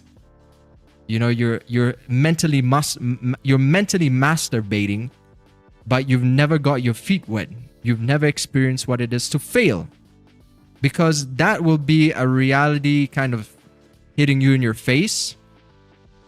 And it might feel good. You know, if you're crazy, which a lot of entrepreneurs are, you get smacked in the face like that, it might feel good. It might open up something that now you want to fail more. They're like, okay, I got my feet wet. Instead of all this wishful thinking and all this mental masturbation, I got my face smashed in. And I might have liked it, so let's keep failing because I learned something from that failure. So what's next? What's behind that next door? Behind that next door? Behind that next door? Behind that next door? You know, there's a point in your journey you're going to get to that. You're going to get to that. And it's a fire that just keeps on burning for the rest of your life because the universe has plenty of lessons to teach. And that's why you fall in love with getting hit in the face, because you know that the universe has plenty of those to dish out. So now it's only your perspective of how you react to it. Do you react to it in a negative way, or do you embrace it? You know, like people climb Mount Everest. You think they like climbing Mount Everest or like being in these really harsh conditions? It doesn't feel good, but like the fact that they keep moving on is what drives them. The fact that in such adversity, in the middle of a freaking snowstorm, for example, that they can keep soldiering on. That's the thing that drives people, even on a day-to-day basis. Like if you get super tired and you find out you're doing things, even pushing through the tiredness, it's that same that same feeling that keeps you driving. It's the same thing that keeps people climbing mountains, the same thing that keeps people building businesses. You know, it's the same thing that's going to keep you alive in trading.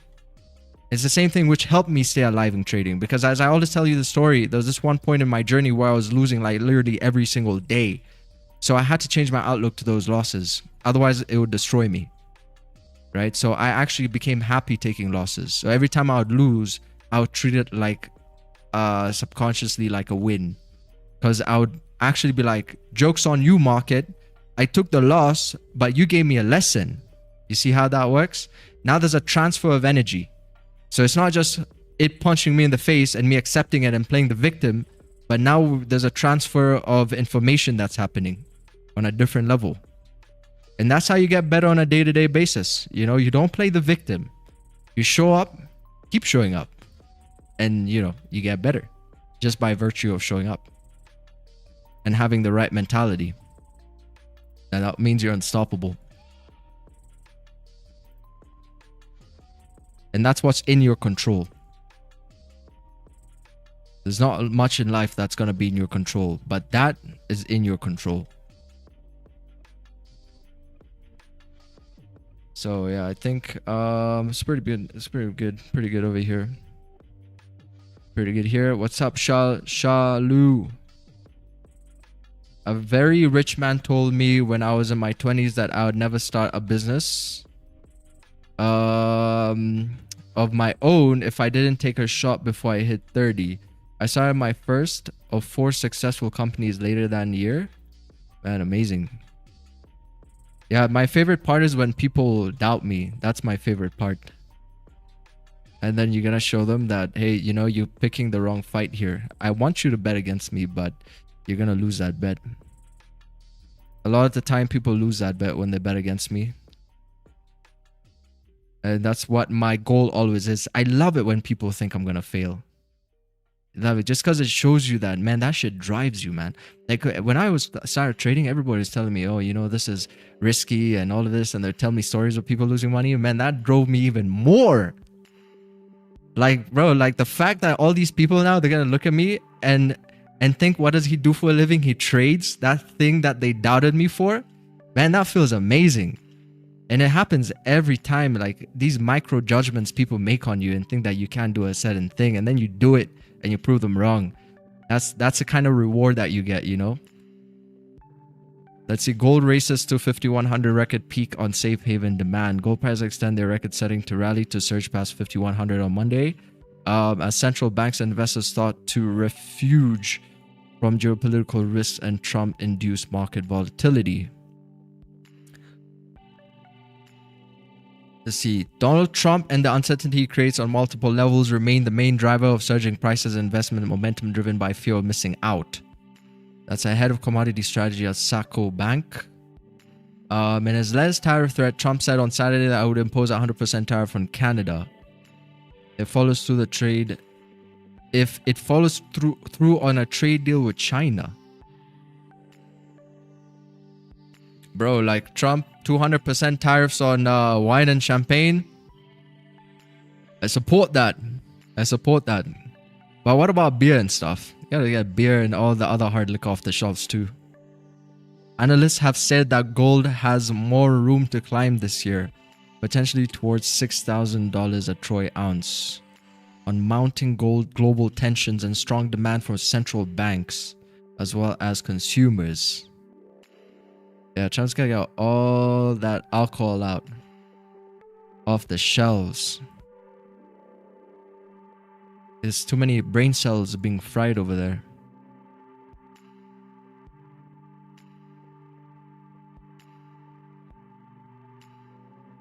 Ooh, volume starting to come back in.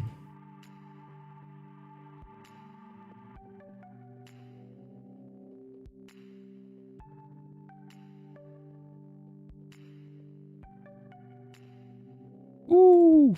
Why are you running? Why are you running? Heading for 50.97. You know, that's the key mark that it needs to break 50.97 to get through.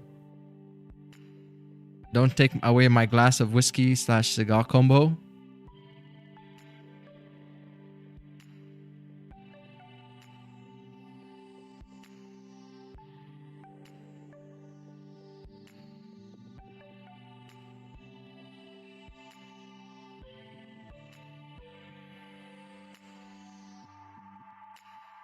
Fly, Goldie.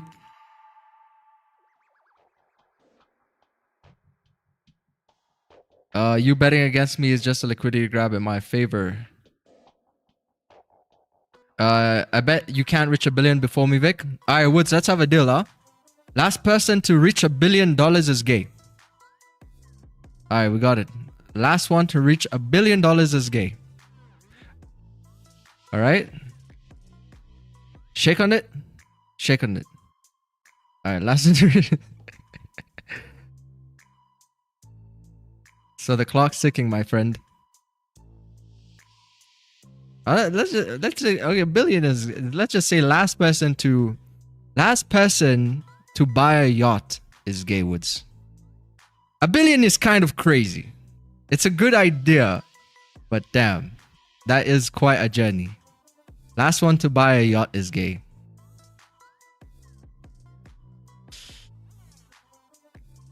We're all gay at this point. Hey, speak for yourself, my friend. We're on the journey. Let's see. Easiest trade of my life. All my confluences were there. Support, bounce, plus break. Closure above 21. SMA, oversold MFI. Clean PA plus major psych level. I really have everything lined up so perfectly, so I decided to risk 3% on this trade.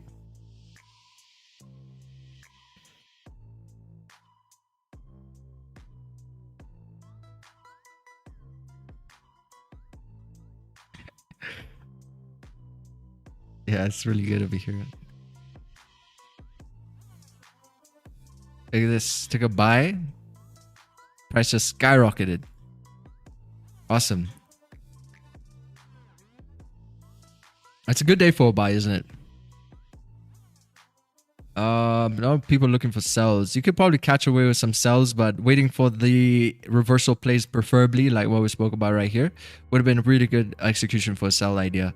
But for the buys, you predominantly want to be looking for these buys, correct? Like that's what's paying. We're up 2.30%. See, price got a resistance here, and now it's gonna try and do what these candlesticks here couldn't do. Sometimes just like timing, right? So you gotta see, like, you see we had even that resistance. The idea is like even price should not have closed above that resistance and broken the highs if it didn't want to move up. So you see it did not close. It did not close, and it rejected. But now in the situation like this, we're attempting to do what we previously could not do right over here. You see that muscle memory from the market. It's more stronger for recent. The more recent the PA is. It's less strong if you're using like PA from all the way here. Some people are going to use PA from last week. It's not as strong as what recently happened, because we can see recently we tried to push up, we couldn't. So it's attempting to do that again right here. And the only difference here is time. That's the only difference between this point and this point. It's not strategy. Don't get this twisted as well, because sometimes you're going to say, oh, you could have caught that with this strategy, but you could have caught this with that strategy. Every strategy, if you caught a sell here, there's a probability of a sell confirmation. But if you try that sell again, maybe that sell is going to become a losing trade. And it all boils down to time. And that's why that trade was either a winning or a losing trade. So this is a different variable right here to why this could succeed, is the timing element of it. Because sometimes people think that it's just a strategy, maybe it's not performing well, but experiment with that at different times too.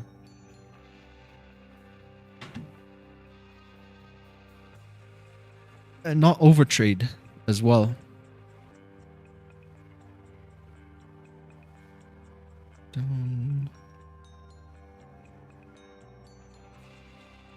If you see volume delta at the bottom on the last image was barcoding.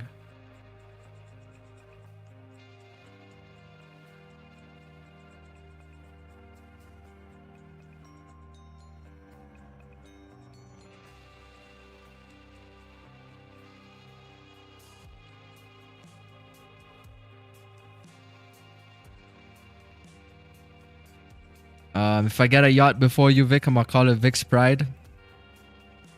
The pride of Wicks. Woods. The pride of Africa.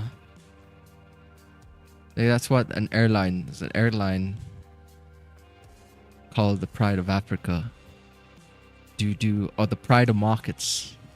I call it XAUUSD. If I get a yacht, I'll just call it XAUUSD. Then everybody's gonna know. You're gonna know, oh, this guy, he made money off gold. You know, like how people like doing that with their cars, with their supercars, they put like Gbpjpy or something. You mean Pride like a rainbow? Oh, Rainbow Nation. No, we don't do that here. We don't do that here. We don't do that here. All right, candle's about to close in 30 seconds.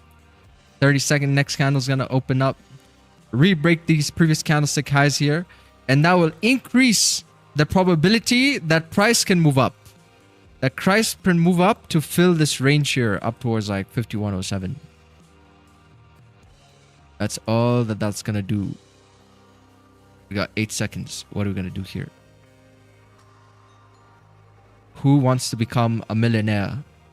Have you ever heard the soundtrack? Can we play it?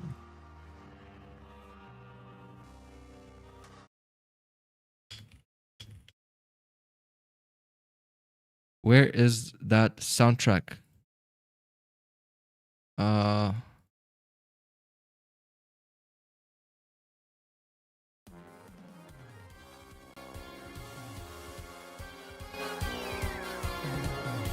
Can we break the wick? Will gold find itself up towards 5107? Find out on Who Wants to Become a Millionaire Trading Gold.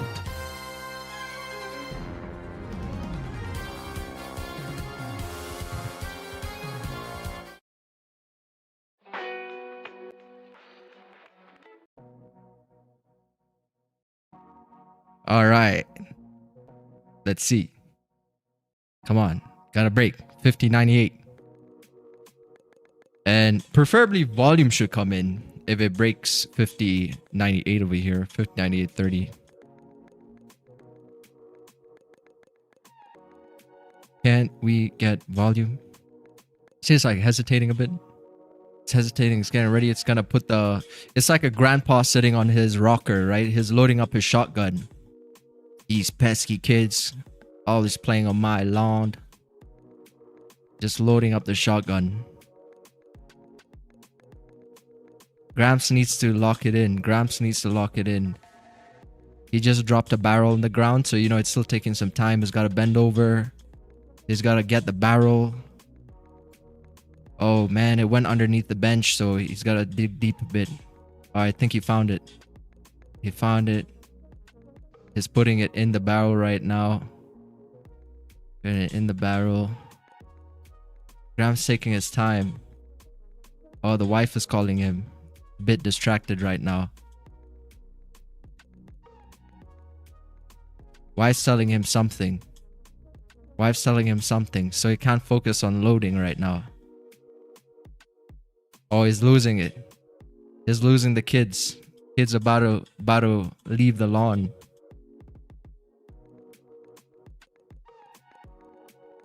Gramps got like 2 minutes 30 seconds for the shotgun play. See, it's not breaking though. Gotta break 50.98.37.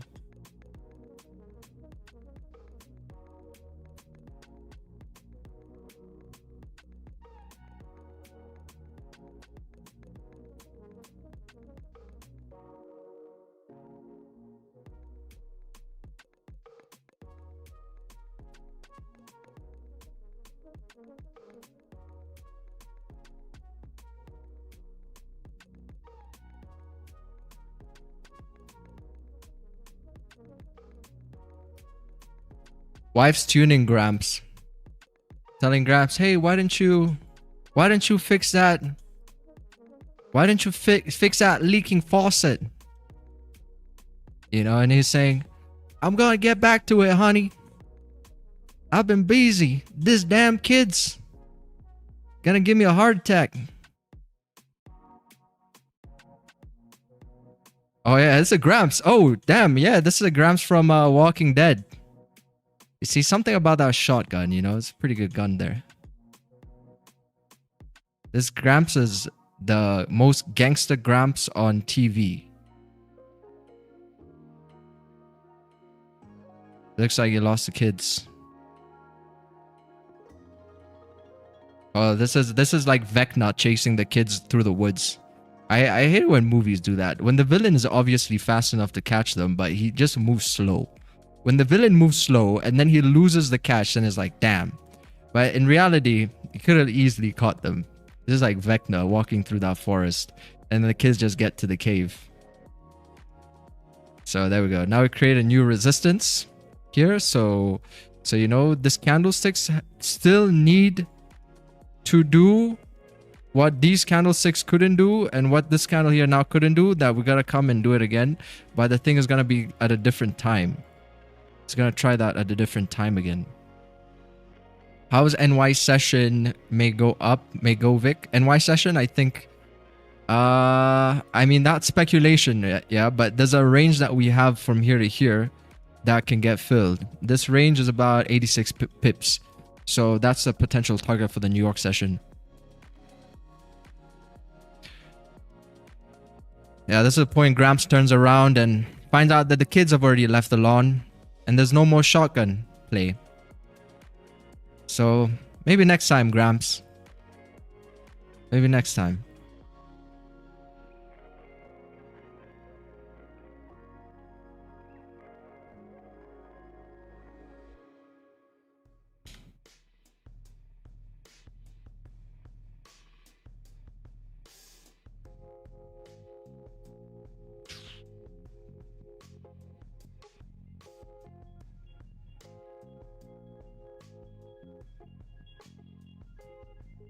Vic, are you taking into that range if it breaks? No, I already had my trades today. You should trade your YouTube from title Xauusd and GPY Tony Xauusd. Yeah, that's true. I leave GJ there just for the search.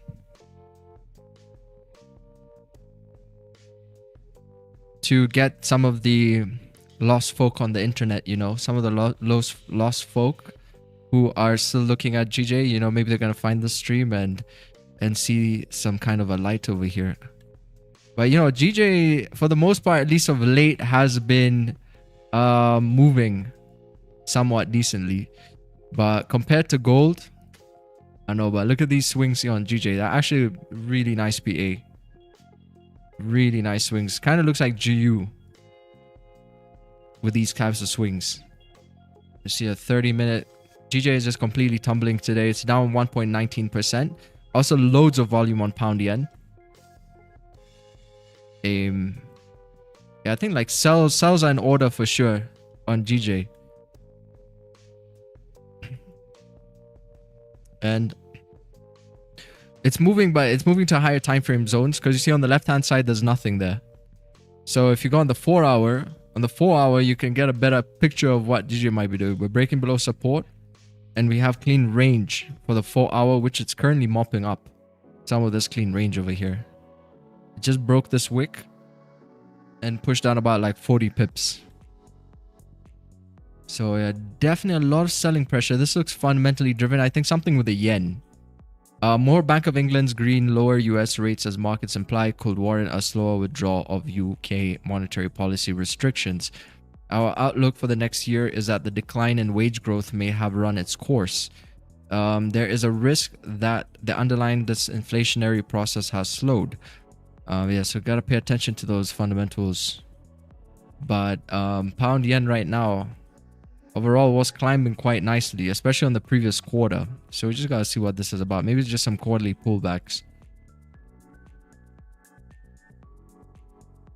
But you see, that's again another issue with looking at too many instruments at once, because you can never really lock in properly to fully understand how it's moving, how it should be moving too. So I think, you know, it pays to focus on like really understand the one instrument. And if you're gonna pick any out of this watch list, trust me, you can't go wrong with gold. Like even trading US 100 NQ, you're only trading it because maybe it's just because someone you look up to is trading it. Like this is something I wish somebody had said to me once in the first year of trade, or at least the first 6 months of trading. I never heard anyone say this, so that's why I'm saying it now, because I'm teaching. Like I would want to hear this information in my first year.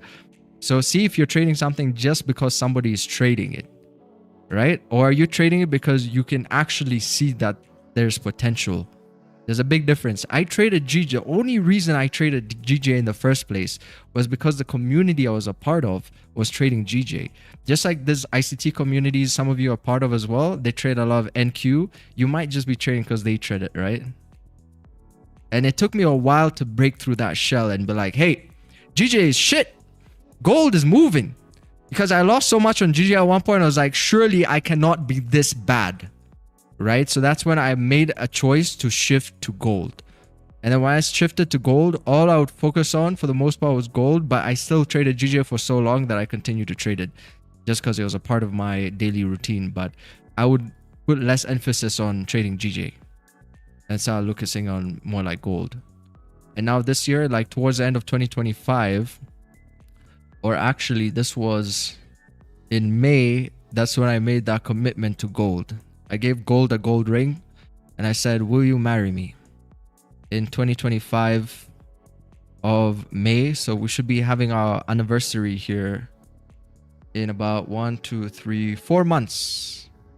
We should be having our anniversary. And then, you know, once we made that decision here, you know, it was the best decision that I could have made. Isn't that beautiful? Isn't that beautiful? What a relationship, right? What a relationship. But, you know, we're in the honeymoon phase right now. So, you know, things are going pretty well. But, yeah, you know, we get older over here. Things are going to get a bit choppy, I guess. Especially when Trump gets out of presidency. Then whoever who's going to be next in president, we got to see if they're going to give us some more volume. If they have volume, then we can keep trading gold.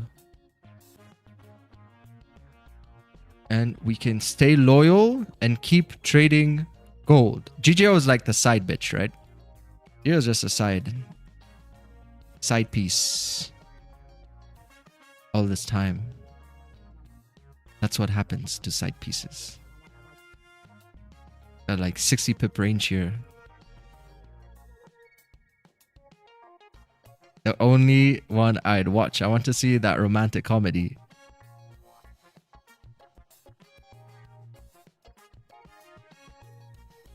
My goal is to show people of how uncomplicated trading can be. That's my goal here on this channel. It's not to sound smart.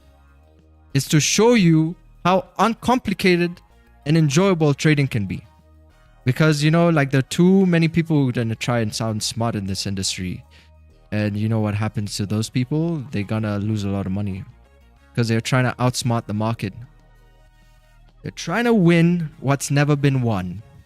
Like that famous singer said, Bob Dylan. Trying to win what's never been won. That's what Bob Dylan said. So a lot of people are trying to do. Trying to win something that's never been won. You can't figure it out. All you can do is be consistent. Manage your risk.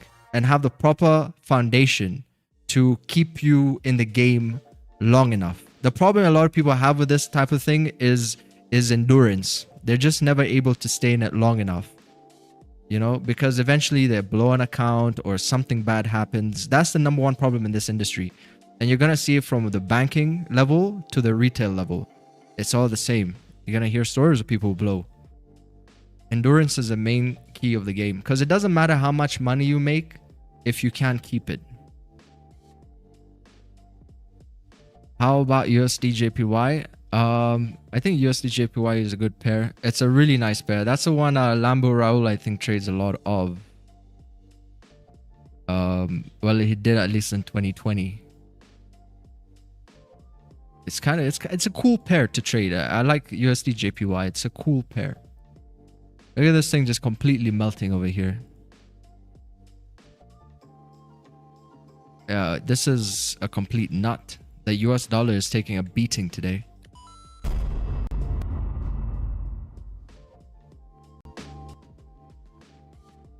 It's a good pair. Like essentially what you want to see is this, right? When you look at a new instrument, you want to see how much it moves. How the swings like. Are your concepts more or less like working? A little fake out, a little liquidity grab. You got a little liquidity grab above here before price came tumbling down. Liquidity grab and price completely melted. Can we expect a buy from current level USD/JPY? I would say right now USD/JPY is moving down 137%. Why would you, if you look for a buy, yeah, you could look for a buy above. It could be a bit cleaner, but literally above like 153,677. But you know you're counter trending. So if you know you're counter trending, then awesome. You can look for a buy if price breaks above. If this candle here closes bearish, a buy a little bit sooner here by 153,662. But I think the safest would probably be above these highs. But you kind of want a candle to first close bearish like this and then break the high. Then you can look for a buy here on the 1 minute time frame. But right now, there's no structure, especially if this candle here closes bullish. Then there's nothing. And you see like Goldie over here. The reason why Gramps couldn't get us through 50.98. You know, those pesky kids are pretty fast. Pretty fast little things to catch, you know.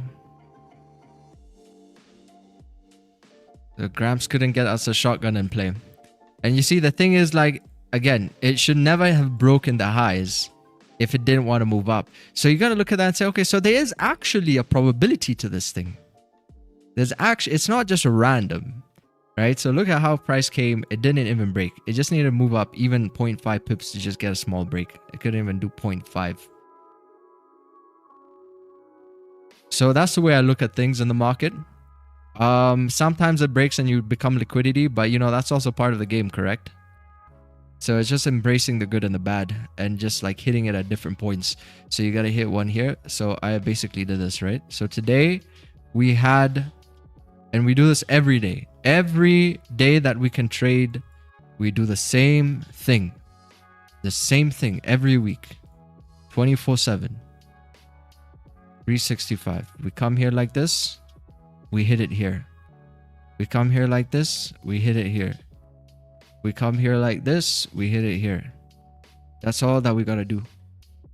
So we're not in the market for long. We're in and out. That's how you trade. That's how trading's supposed to be. In and out. You never overstay your welcome in the market. It's very, especially when you're gonna do stuff like this. You know, I know people who trade like this. This is a 45-minute time frame. This for me is overstaying my welcome, for example. I know it looks really good there on the charts, but it didn't work for me. It was too much overstaying. And the TPs are never really hit, right? Like you usually have like these full analyses, but the TPs, they look good on paper. But when something like that happens where you see like price going so much profit, you also have to have like a proper risk management in place, like securing partials as it goes in your direction, correct? Because the worst thing is to see that full TP come back into break even and hit stop loss. So you can have these targets, but make sure you're always securing something as it's going in your favor.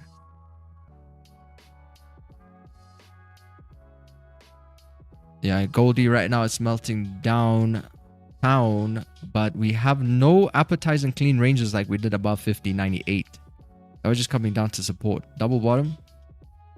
You create a double bottom. We could have this as a range from here and here. It could be that accumulation that we'll see before the New York session open.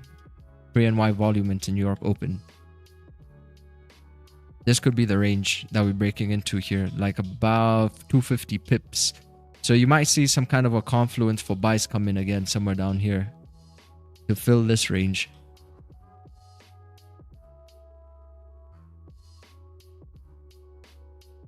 Yeah, I appreciate some likes. If y'all can leave a like on the stream, that would be awesome. Got 220 people here. It only takes about a second to leave a like. I think it should help. People say likes help on YouTube, so I think that should be good. Gotta leave a like here. Vic, I'm holding a 0.01 position from 47.77. Chow, what do you think helps more on YouTube? Likes or stream duration? Like how long people watch for? I would think like the stream duration would help more. Please check USD JPY once again. Yeah, we got one of the highest stream durations in this live stream space. One of the highest stream attention grabbing durations. Because you know some of these other streamers they gotta have like very low attention. So you gotta like people who are not really learning. They're just coming in and out. But you know we're gonna save a lot. We're gonna give a lot of value here. We're gonna give a lot of value beyond just taking positions. Secured 32 pips through was slipped. This was last week.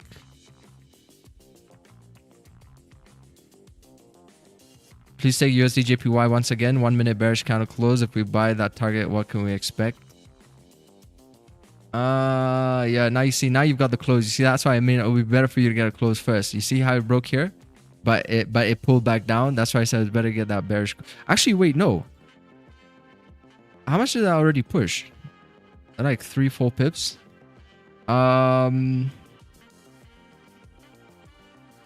Bro, like if you're counter trending, just wait for this wick here to get broke. 153,700. Stop, but you see, maybe like put a 16 pip stop on this.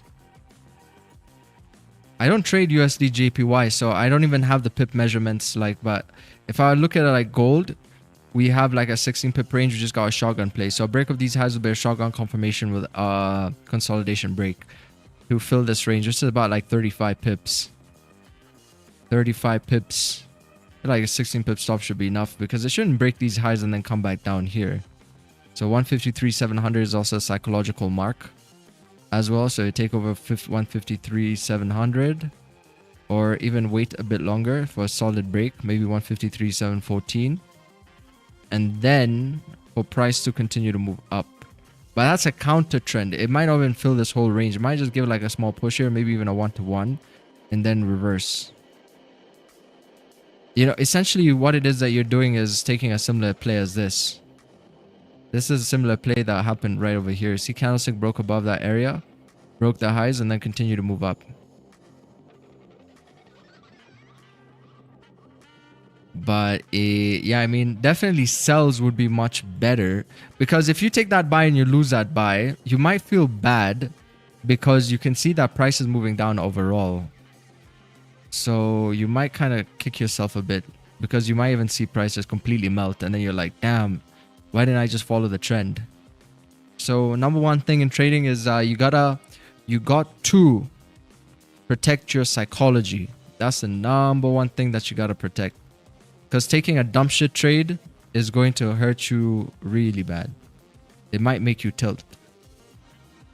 But if you wanted to trade, which is a buy, as you said you were looking for buys, that's a potential area right there. Because if it distributes, then all that's going to be is now a distribution. So would you really be looking for a buy? Like, ask yourself, would you really be looking for a buy in the middle of the range when you know there's a potential move right over here? If you're looking for buys, it would be more risky to look for buys now in the middle of the range after a push.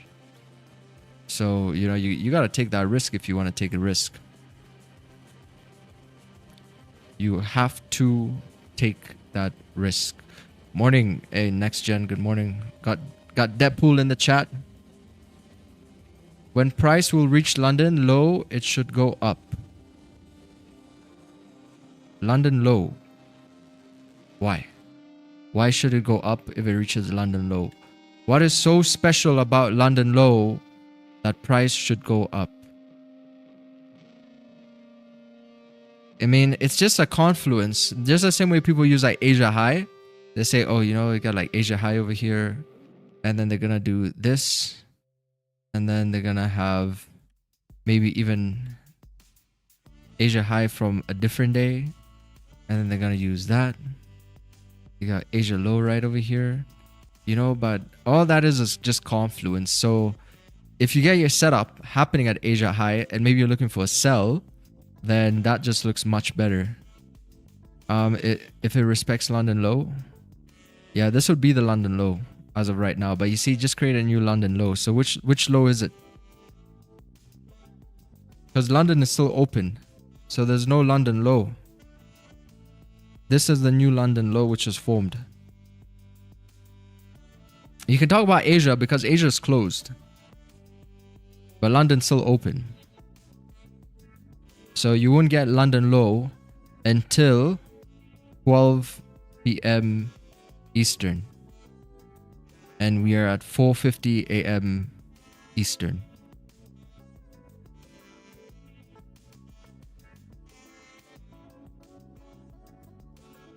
So yeah, you won't get the London low.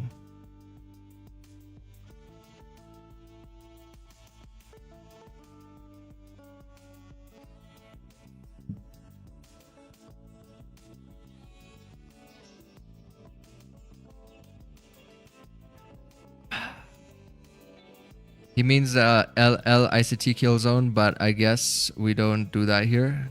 Yeah, we don't do that here. We don't do that here. I mean, I use kill zones, but London's still open.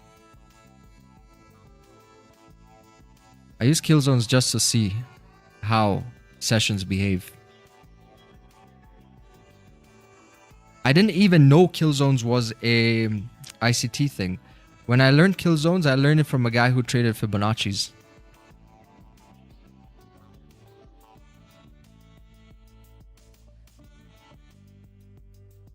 Where should it go fundamentally?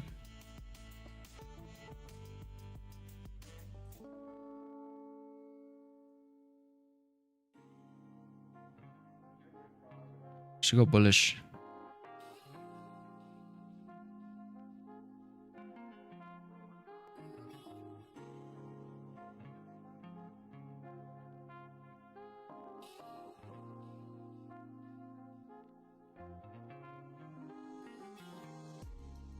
Remember to drink more water, chap.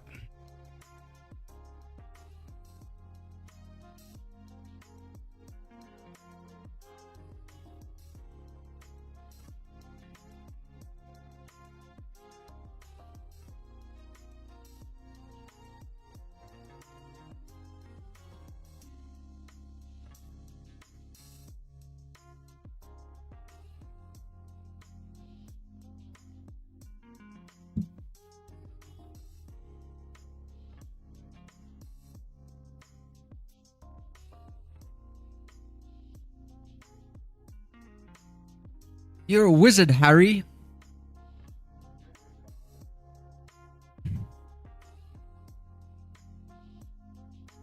Dip down 75 to reverse.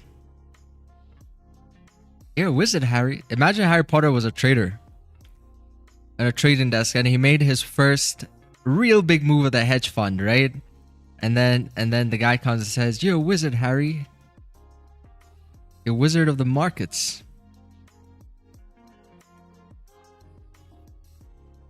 Thanks, Hagrid. I just use Leviosa on this move. Leviosa Confluence with one of Hermione's spells. Hermione's covering the fundamental work. We got Ron working on the insurance companies, so pretty good team here. You know, because that's how it will be broken down at a hedge fund, right? You're going to have one desk. There's going to be precious metals desk. You're going to have one desk. Maybe they're working in insurance. You know, one desk here working on some stocks, some indices. Another desk going to be working on the fundamental work. And you got to work like as a team. Because, you know, each section now can be very locked in. And then, you know, then that information gets passed around. But you see, as a retail trader, we got to do all that ourselves too, for the most part. We got to do fundamental work and the execution. Swiss franc rises sharply on safe haven demand. Gold prices rally. The Swiss franc remains strong after hitting an 11-year high against the dollar and a 2 months high against the euro overnight. Surging gold prices support the currency along with safe haven demand amid concerns about another US government shutdown. Holy, what is this? No, we gotta get our paper out here. Now I gotta lock in, guys. I gotta kick up my feet and enjoy this read over here. We got some new information.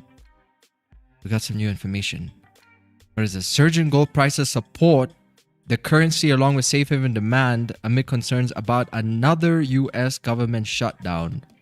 Meanwhile, the dollar is weaker on speculation of coordinated US-Japan interventions to sell the dollar against the yen. The market could price a return to negative Swiss rates as the Swiss National Bank battles with a strong franc. What is this? This is the first time I'm hearing this. Another US government shutdown potentially on the horizon. An analysis by a Swiss bank.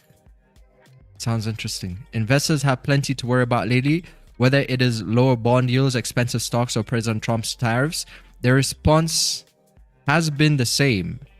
Just 3 months after hitting the ounce unthinkable of $4,000 a troy ounce, gold prices eclipsed $5,000 in intraday trading. Man, I did not even see gold was at close to $5,000 until I looked at my phone yesterday when we were about to do the simulation session that we had yesterday in the mentorship. I didn't even know that gold had come so close to 5K. The debasement trade. Among the most bullish gold buyers are those worried about the strength of the US dollar and other major currencies. They have snapped up the precious metal as a store of value that they hope will withstand economic shocks. Lately, Trump has given them plenty to be cautious about. Just this month, he authorized an incursion into Venezuela to depose strongman Nicolas Maduro, ramped up his pressure campaign on the Fed chair Jerome Powell to reduce interest rates with the Justice Department probe, and has threatened an additional layer of tariffs on European allies if they don't oblige his pursuit of Greenland. This is literally it in a nutshell, why price is moving up right now. For anybody who's still wondering, like, if I can be confident about buys, you can be very confident. Knowing on Wall Street as a debasement trade, the strategy is driven by fear that government's inability to tame inflation or slash debt will erode the value of currencies that underpin global financial system. Let's see. In early 25, investors rushed to gold while Trump's barrage of tariffs contributed to the dollar first half in 50 years. And you can just see the gold rush. Even like this morning, when we take this trade here, I took this trade over here. You could just sense that we were in a gold rush. See, I even said gold rush is on. Like, you can just sense that we are in a gold rush. And then price just started skyrocketing. You know, look at this. Then price just completely skyrocketed. Meanwhile, ballooning debt loads and expansionary economic policies in Europe and Japan have added fuel as traders parsed renewed fears of transatlantic trade war. Bond sell-off in Japan last week sent yields on that country's longer-dated government debt to records. That's a pretty long article. Yeah, people are gonna drop out now because, you know, attention span on news is very low. So we got to change the topic now. Now we got to change back to chart work. Or we're gonna lose people. Man, attention. Taking people's attention is so difficult. You know, that's why they say in a business meeting, you only have 5 minutes. 5 minutes to drive your point home when you go for these business meetings. 5 minutes. That's all people have. And then beyond 5 minutes, everybody kind of like zones out beyond 5 minutes. You know, it's just the same way as on YouTube. Our attention span on YouTube is 3 seconds. So when you watch the video, you need to have Mr. Beast, drone shot, island, explosion, all in 3 seconds. Otherwise, people are going to click off the video. So you gotta say, today I'm gonna give out $100,000 to anybody who can complete this challenge. Boom, boom, bang.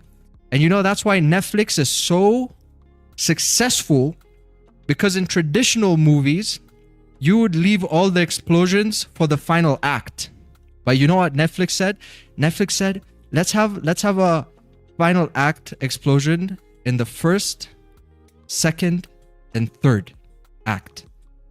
Let's have, instead of just leaving it for the final act, like in traditional movies, we're gonna have one in every act. And we're gonna keep reminding people what the storyline is based on, because people forget. You know, people forget. So when people like watch a movie on Netflix, they gotta see the first act be interesting, and throughout, because they're doing something else, because attention spans are so small, they have to keep reminding people the storyline. So they have to dilute it in a sense which is not natural to how traditional cinema is, because traditional cinema would expect you to pay attention throughout the whole movie and enjoy the final act. It's all psychology. It's all psychology. So you got to see, like, where are you in that spectrum of people? Are you part of the ones who can control themselves, or are you mindlessly watching educational content like YouTube? I mean, like Netflix. You should not be watching educational content like Netflix.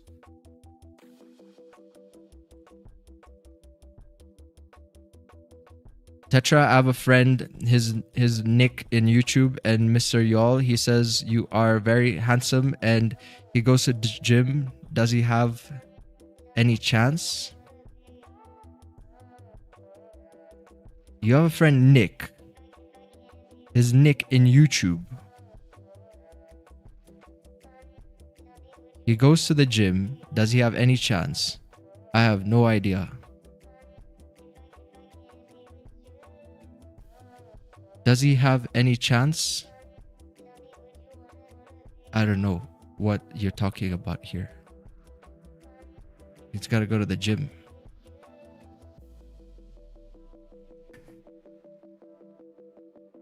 We don't do that here, my friend. We don't do that here. No, we don't do that here. Yeah, but look at this. We got resistance and we got another resistance. So we got to have price close above this area and re-break the previous session highs, the previous candlestick highs, then it can move up to fill this range.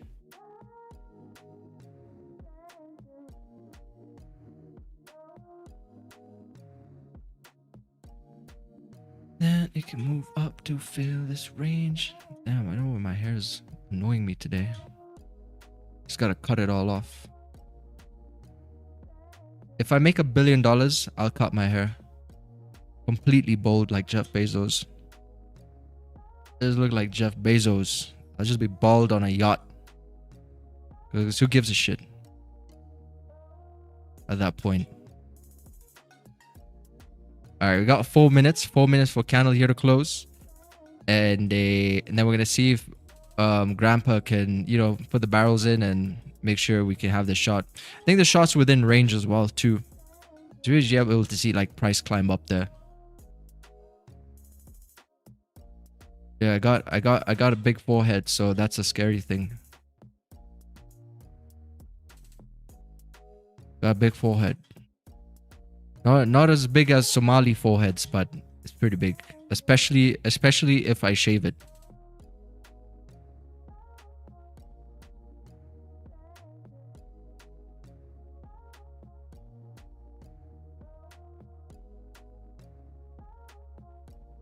Please someone tell me that y'all see this here on gold. I think people are just waiting for the next gold longs here in the next 3 minutes. Because now we're at a support which has created some kind of an accumulation here too. If you go on the 1 minute, you're going to see it better. You see, so it's getting ready to strike, right? Gold is like a snake right now. It's getting ready to strike. So it's at a point A. It hasn't yet had this distribution. So it will try and attempt to do something. We're at the bottom of the range. Got some rejection wicks over here. Hourly candlestick is bullish. Hourly candlestick is still pretty small. You see it struggled quite a lot over here. A lot of rejections. Hourly time frame is still fresh, respecting that 8 SMA. So it's getting ready for its move. You see this hourly candle has not yet had a move, correct? So I think it's pretty good that it's bullish. Because it's going up against these 8 SMAs. I mean, it's going against these SMAs here. But at least the candlestick is bullish. And overall, people are just looking for buys in this market. Yeah, so it's breaking their accumulation. Now, see, how is it breaking? Yeah, it just broke their accumulation. It should, the money should be in. Now it's just waiting on that distribution. Money should be in. And if price behaves the way it should be behaving, if you even look at this structure here, you have a resistance and you have a support. So ideally, it should respect that area and then move to fill that range. Because we're just moving sideways right now. It's not like we're moving down. We're not creating new lower lows to move down. We're moving sideways. So this is the market condition right over here. So, you know, it's all about probabilities, trading what you see, not what you feel. We see that price is moving sideways, correct? We see that price is moving sideways. So what kind of a rocket science can you do about this? Nothing. There's no rocket science. Unless now you're going to tell me about MACD divergence or order flow. Warren Buffett's grandmother just got in. But there's nothing. That's it. Bang, bang. Tall trader. Nice. Congratulations, anybody who caught this move here. Very good. Again, is your village going to eat tonight? Or are you that warrior in the savannah, keep hesitating, and then you're gonna blame somebody else? You don't want to blame here, man. If you're a warrior in the desert, if you're a warrior in the jungle, village is not gonna eat tonight if you didn't execute. If you didn't want to take the trade, then it's not gonna no one's gonna execute that for you. You know, in the wilderness, a warrior's got to shoot his own bow. No one's gonna shoot the warrior's bow for him, right? Bang, bang, got it. Nice one, Chris. Yeah, I think it's pretty good. We called out a lot of trades here. We called out a buy in the beginning of the stream. We called out a sell here, and then we called out another buy. I think it was pretty good stream here. And if you didn't catch anything, it is your fault, not my fault.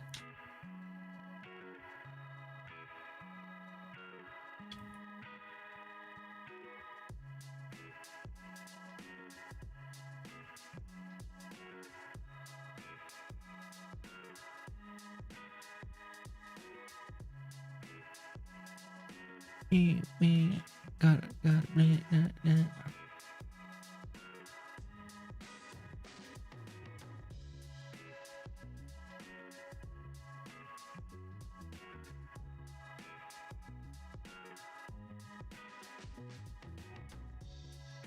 I was watching this video here.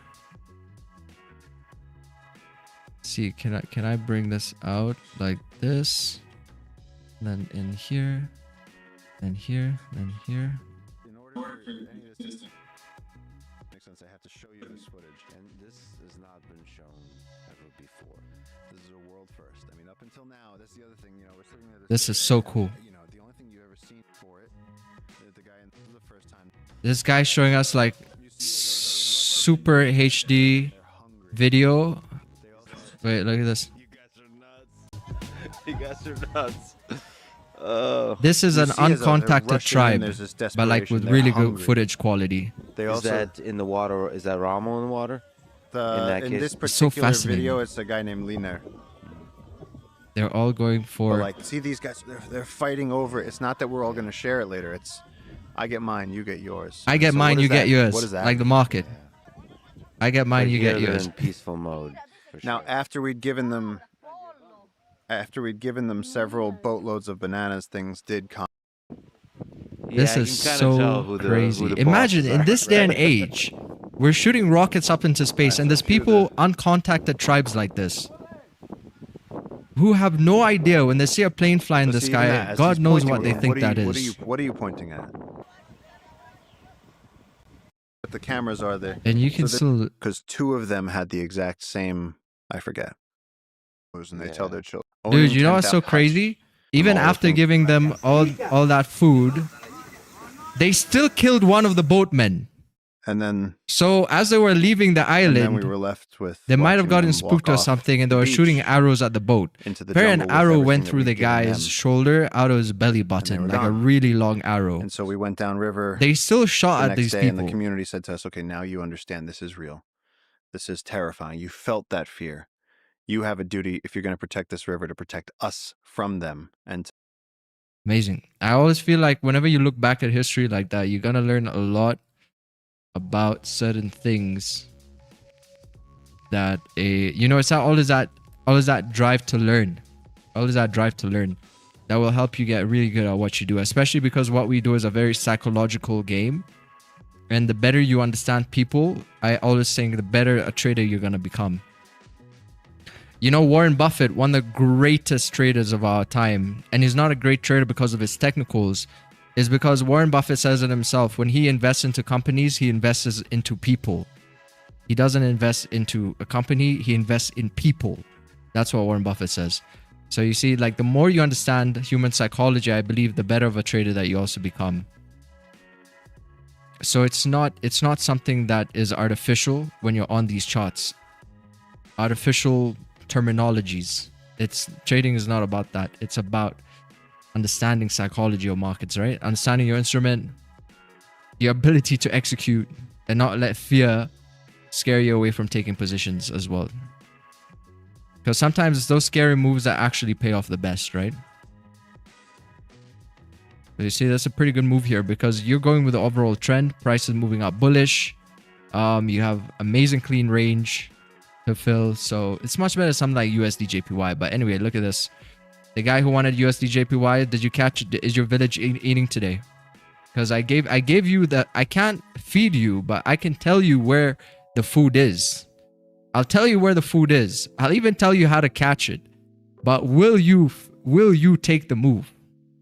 You know, that's the thing. Will you take the move? Will you take the shot? So if you're truly convinced about your buys and you wanted to take longs, you're taking a long here. And then price, let's see how much that drawdown was. Initial drawdown on this break. Not bad, about like 8 pips, so like 16 pips stop loss. For price to fill this range here on the left-hand side. Now you know you're counter trending, but that was the shot. Because you said you're looking for buys and I gave you a buy. And that was the move. So how many trades, how many W's has this been? 1, 2, 3, 4 W's in this whole stream. 4 W trade ideas. Now we're just waiting. Again. But just because you can call it doesn't mean you gotta over trade. That's a problem with us. Is when we learned how to kill woolly mammoths more efficiently, we extinct them. We extinct them. We figured out that, you know, we can just drive these things off a cliff. So we drove all of them off cliffs. And our villagers were eating so good for so long until the woolly mammoth got extinct. Then we shot ourselves in the foot and we're like, damn, no more woolly mammoth to drive off a cliff. So now we got to do something else. You know, it's all about sustainability. Just because you find a way to make money doesn't mean you got to milk the market every time. It's more risky to do that in one way or the other.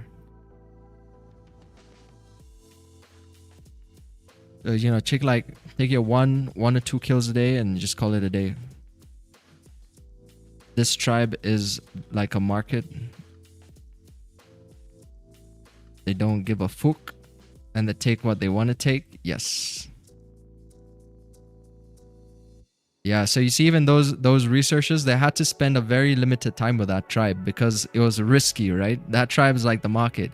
Those guys knew if they spend like a long time with those guys, then they're gonna have a higher probability of getting injured, which eventually it happened to one of them. But you see, they gotta limit that exposure. I feel like a lot of things in life are good for you, you know, just take it in dosage. Trading is good for you, just do it in dosage. Dosages, you're gonna have a much better P&L at the end of the month if you just do it in dosages. Even those tribes people, they can handle our modern stupidity in dosage. So you can't be going to visit them every day. I'm sure there's a certain timetable to when you're gonna visit them because they're gonna get tired of you. You gotta... Like, I can only handle gold in dosage.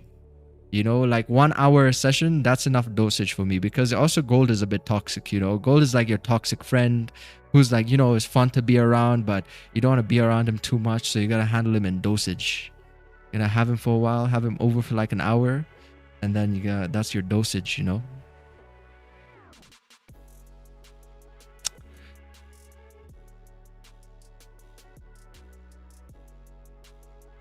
That bowman got his SL hit.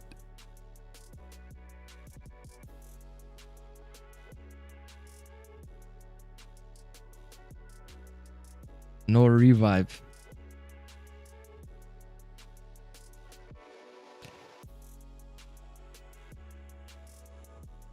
No revive on the SL. Is that a South America? Yeah, I think it must be somewhere in the Amazon. Probably.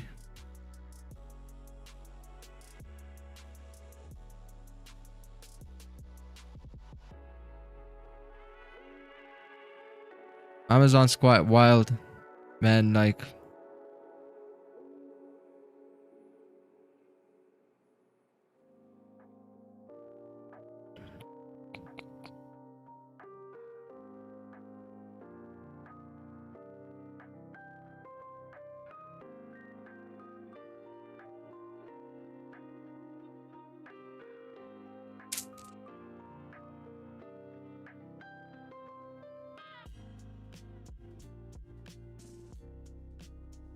well, that was rude. They should have spared him. It happened as well to a religious guy. There's some religious... You know, on YouTube is so funny. Sometimes you go in your comment section and a video could literally be about cleaning a house. And somebody in the comment section will say, Jesus loves you, God, Lord is God. Or, you know, someone gets really religious out of nowhere in the comment section. Man, there was this one guy who went to an uncontacted tribe. And his goal was to bring the Lord... Christ Savior to these people, to save these people. Man, this guy, he left that place with an arrow in his back. He didn't actually leave the place, but you know what I mean. Like, it's insane, man. Religious fanatics. Also, my videos sometimes, out of nowhere, someone's gonna comment, Jesus is Lord. Like, bro, what does that have to do with trading? You're gonna get an arrow in your back. You know? Oh, I can't believe he said that. Blasphemy. Pick, I expected better from you. Man, I'm just a realist. You know, that's just the way it is. That has nothing to do with trading. That's what happens when you try save people. J. Cole told you, she don't want to be saved. Don't save her.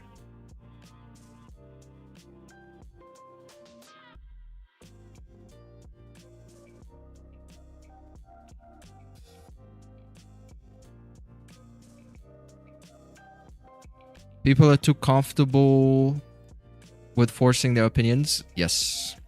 Now we've created new resistance over here, so price should to continue to move up, get through 50.89 over here, and then we can move up again about like 70 pips.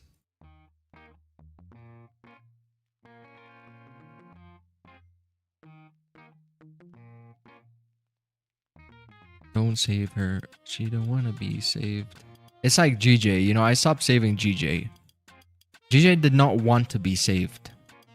GJ was that hoe who did not want to be saved. So I had to let her go. Where was GJ? Right here. Yeah, I had to let her go. I tried GJ for so long when we were ranging in 2025 over here. This was... yeah, in March, we really forced issues on GJ. Even though we got W's on GJ, we really forced issues to get these trades. Then we had to let it go. We had to open the door and set her free. Say, be free.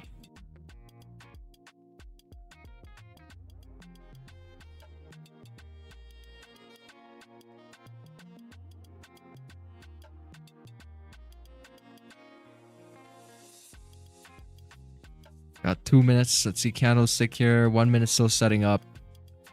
Little bit of liquidity grab below that support area. Really nice confluence if it does decide to continue moving towards the upside. Yeah, we just took out 50.87. Need a candle close above here. Re-break these highs by 50.92 and then move up. For the streets. Oh yes. GJ is for the streets. GJ is not wife material. Gold is wife material, right? GJ? I don't know. Also, there's not been a lot of confirmation on GJ. You could see how sneaky GJ is. You see, it didn't even give a confirmation here.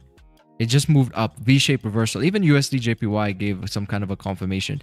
GJ just kind of moved up here. V-shaped reversal. No structure. Even on the 1 minute, oh, okay, so there was a breakout. Oh, okay, so there was structure. Break above here, boom, boom, to fill up the range. Nice little accumulation break.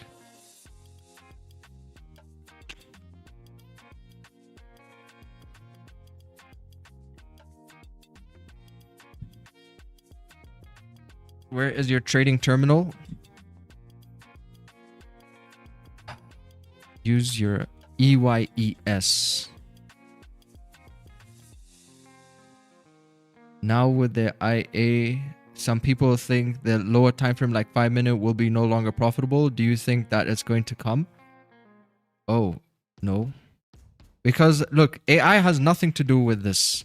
Like trading companies been using systems to do hyper scalping. You're talking about hyper scalping. 5 minute, 1 minute, even seconds chart. That doesn't really have anything to do with AI, at least in my opinion. And no, I don't think it's going to change anything. Because, you know, the problem with what you're saying is if it's going to change the lower time frame, it's going to change and affect the higher time frame as well. Didn't you ever hear the story about the guy? I keep forgetting his name. He was an Indian guy who lived in the UK in his parents' house. And he found a way to manipulate the market from the lower time frame, which caused market crashes on a larger scale. So it's not disconnected. Anything small happening can affect a higher time frame, just like in nature. When a butterfly flaps its wings and blows out cold air and eventually a storm happens on the other side of the planet. Or how when gases come out of the Amazon rainforest into the clouds and those gases go into the South Pole and melt the ice from those small little droplets, is the same thing in the market as well. You can't just have like something small like that happen and then isolate that event. Correct? It's the same thing. Like if you see scientists, when they dig into the ice, they're going down into history. And when they look at those air bubbles, they can tell when human race started farming. They can tell when human race had industrial age based off of all that data in the bubbles, all the gases in the bubbles. So when you're going down like that, as a scientist would in Antarctica, is the same thing as going down in the LTF as well. That's why for me, I catch my trades. That's why for me, I started looking at the 1 minute, because every time I would see these higher time frame moves and I could never catch these moves. And I'll be like, man, how'd you catch a 5-minute candle that's already moved up like, 60 pips? How are you going to catch it? You can't catch it, right? Sometimes it can be quite difficult. You have a bigger stop loss. Then we started looking and investigating. We're like, okay, so let's investigate a little bit deeper over here and see what is happening on the 1-minute time frame that can give us a reason to why a certain thing happened over here. You see that approach? It's the same thing, just like in anything else you do in life. It's just your knowledge, your ability to seek education is the difference. Is the difference between you and an unprofitable trader. That's why I go to meme coins after stables to have fun. Oh, aren't stable coins just meant to like hold a value, not to make any money though? Right? Because stable coins are not going to make you money. So you're going to see it, man. You're going to see these 1-minute plays. They're going to really give you amazing entries. Amazing entries. See, like this 5-minute, for example. Remember we spoke about this trade here. This used to happen to me a lot. So it's like I would know price would move up, but I would always be waiting for the candle close. But look what happens. Boom. I wait for the candle close. Price has already moved up. But here, like on the close, 65 pips. So I look at that and say, how could I have gotten in? And that's when we started to do these impulse entries. We're like, okay, so the only way I could have gotten in this move with a confirmation was if price was to break these wick highs. Then I could get stuck into a trade. It's just the same way when we had president election with Trump. Man, you should have seen the way gold was selling. It was just selling. You could not wait for nothing to close. So we started these swing entry models, right? Because now we needed a bigger stop loss because the volatility was spiking too much. We need a bigger stop loss, swing entry model with an impulsive entry to catch those moves. But you see, right now gold is in a very unique situation because we don't even need the big stop loss anymore. We can use like 16 pip, 20 pip stop loss. The volatility will not shake us out because it's very directional. Like you can look at the trade I took here today on stream, for example. Price on the 5-minute had already moved up 48 pips on my entry. But even then, being worried about those pullbacks, we didn't get that fluctuation because of the directional bias. And that just continued to move up bullish. The more you knowledge, the more you Lamborghini. Look at this. 1 minute close above resistance over here, but it broke with lots of volume again. Exuberance coming in from this accumulation by 50.89. It's the same concept as this was. Break right here is the same concept like what happened here in this minor scale. Right, you got a larger scale of that and you got a minor scale of that happen. And you see it's the same thing I'm literally talking about that's happening right now in real time.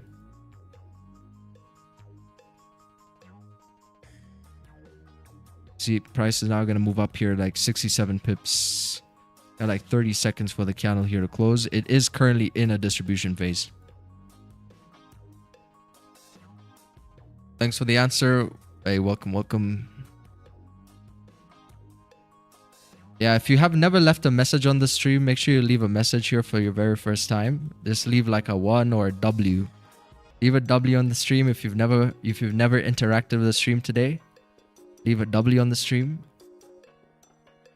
You know, they say people who leave a comment on the stream are most likely to interact again and stay on the stream for longer. So if you're like a strategy hopper, I know Andrea is new. Andres, welcome.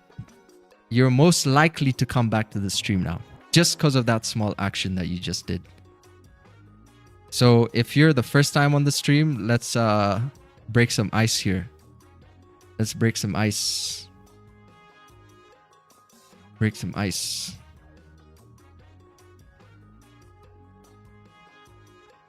Break some ice. Don't be shy. Hey, welcome. Cherries. What is that? Nimini. Welcome. Welcome, Mindset Master. Welcome. Get your feet wet. You know, that's the whole idea. You know, you just got to get your feet wet. Gotta get your feet wet, because in trading, that's why I always recommend people, you gotta start with a live account and reduce your risk on a live account once you know how to trade. Like put a lot size in and kind of like stop loss, take profit, the basics. Start with a live account. You have to get your feet wet. If you take too long to get your feet wet, then that might come with its own problems. You know, so you just kind of jump into the pool. You gotta test it and then you jump in.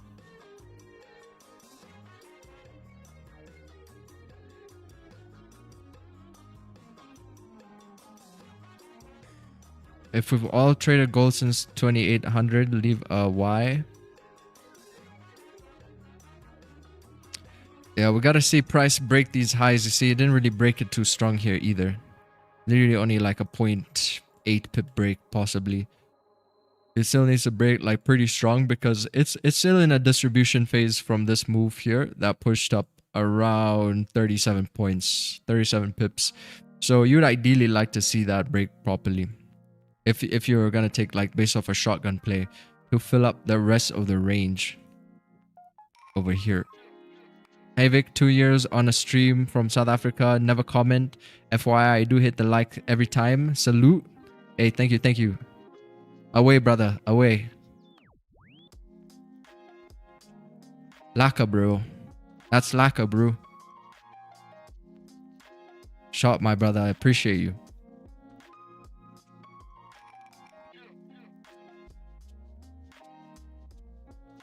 Let's break some ice. Hey, welcome, welcome, Brev.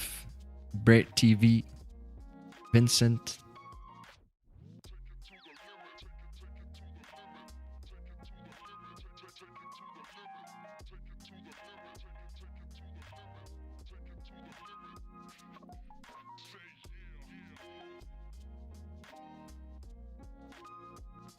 Go Seahawks. We're to the Super Bowl. Nice. Yeah, shout out to Seahawks.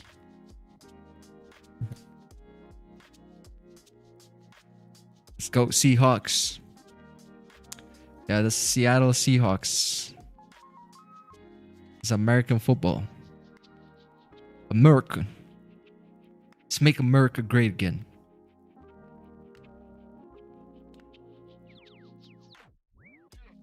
I love the feeling of throwing this American football and getting the perfect spin. You know, when you're just with your buddies and you're tossing it around, it's so satisfying to get the perfect spin. And then also have a distance with it. That's why I like American football opposed to rugby, because you can actually throw the ball forward. I don't really like rugby because you gotta throw it back all the time. It does make it more challenging.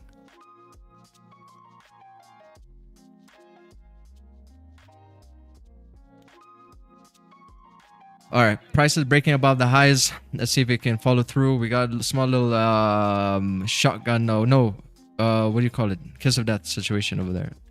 But there's been no shock in the water so far, to be fair. This whole time we've just been calling out positions and they're just playing out. There's no shock so far. So it begs the question, when's the shock gonna come in? There has been no shock so far. Sometimes it just be like that, you know. Sometimes the market's just gonna just pay people.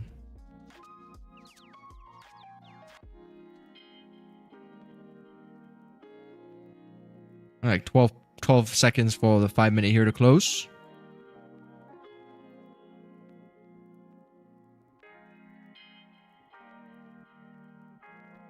Black goalie. Why are you running? Why are you running?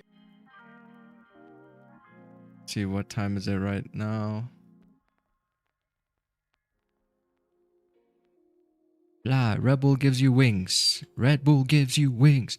All right, so if you're going to look at the daily time frame, daily has already moved up 2.24%. I think we still have legs for us to keep moving up. We hit targets at 51.10. We could, but 51.10 is pretty solid. But if we do keep extending to the upside, because we have no structure on the left-hand side here, we can just assume maybe 51.20 could still be a target. 51.20. If like 51.20, I think would be good. That would already be about 1,170 pips. So we're looking at 51.20, 51.40 ish. Yeah, I think it's quite possible. See, these are the candlesticks here. This was a candle from Thursday last week. That one did around 1,670 pips. If we get the same action here, we could see price move up towards like 51.68 as we head towards like 5,200 psychological mark over there.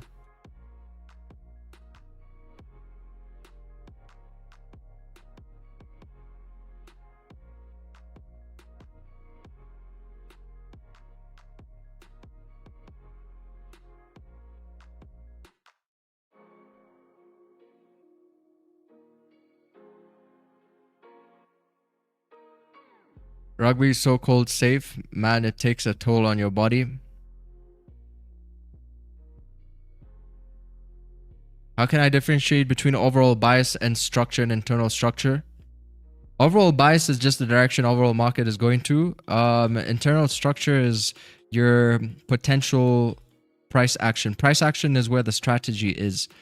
Market, what is it called? Like price action and market structure are two different things, right? Market structure is where overall volume is going, which you can see it's bullish.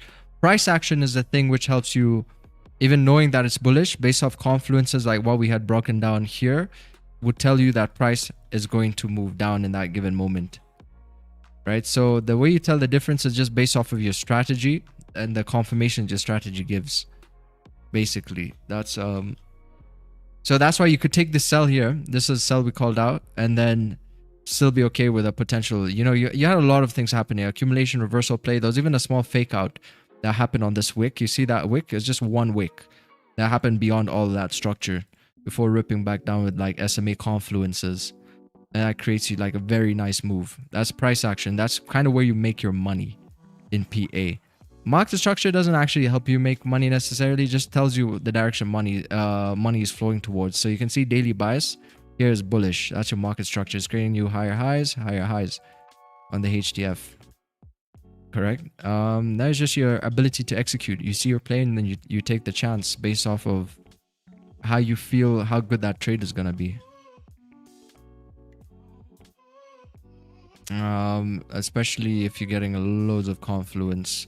But of course, for me, I think buys have been a bit more like something like this. Have been a bit more better to execute on buys. But another way to keep it very simple is don't focus too much on many multiple time frames. Just focus, for me, I focus on the 5 minute and the 1 minute time frame. That's it for the most part. Because when you focus on too many time frames, it can become a bit troublesome. Like even if you look at the 30 minute, you see 30 minute here is barcoding heavy, right? Heavy barcoding. So, I mean, it's going to create you some kind of anxiety over there. But you see on the 1 minute and the 5 minute, like you got like really nice ranges to mop up. Like look at this range from here to here. That's still getting mopped up from this section. Right here, still heading towards this target. And then later on today, we're going to have maybe some potential buys above 50.98. And then price can continue to move up and fill that range. So those are the key marks. Those are the key marks. So this is also still distributing from this section right here. It pushed around like 50 pips. And it still in principle has a bit more room to move up, about like 30 more pips towards that area there. I might see some profit taking because there were two opportunities already. There was one right here and there was one right here. And we're heading closer and closer towards the target. But yeah, it should be moving. I think overall it's still showing me more bullishness on gold rather than any kind of bearish action. Still expecting more longs. Yeah. We're still expecting more longs based off market structure and what the price action is telling us. Based off the overall bias and the structure and internal structure.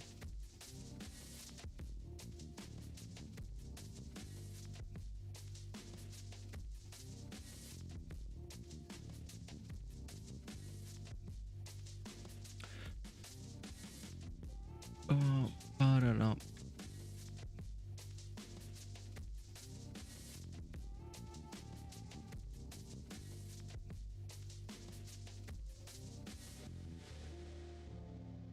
Meme coins, meme coins, meme coins.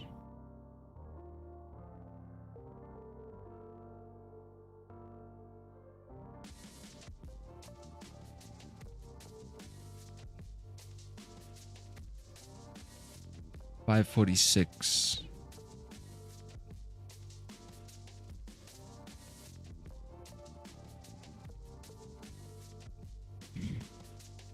Trump is speaking tomorrow.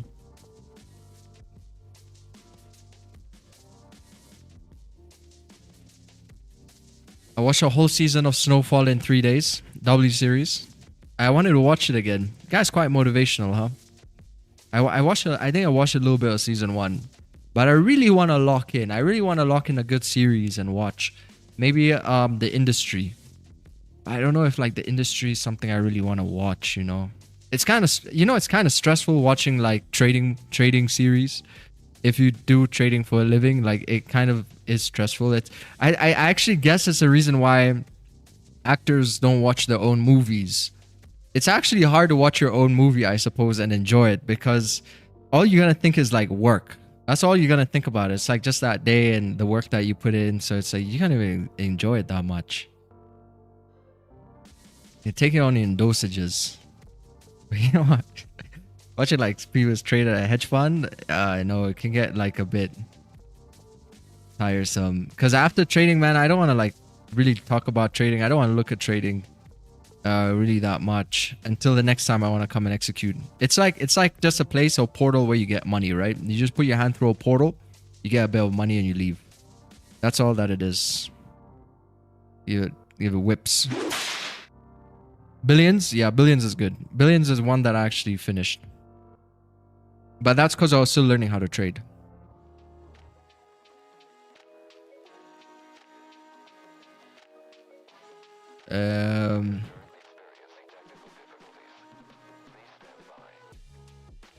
I watched the whole season. Yes, Snowfall. I tried watching a trading movie yesterday. It's called Trader, I think from 2023.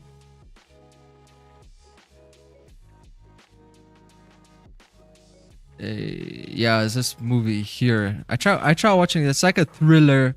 It's like a thriller. It's kind of weird. I didn't really enjoy it. I watched a bit of it, but I couldn't finish it. It's kind of weird. Like this girl, she's like in this basement and then she starts trading. She's drawing like 3 white soldiers. She's drawing like the usual candlestick patterns. Like a snorting wasabi here, like a true degen. And then she liaises with a guy who owns a brokerage, and this guy owns a brokerage, feeds her like some data, and you know, they start making money together. I guess the plot is not so bad. I think it got like a 6, possibly a 6 or maybe 5.5 or 6 rating. But yeah, it's just not your typical movie, I guess.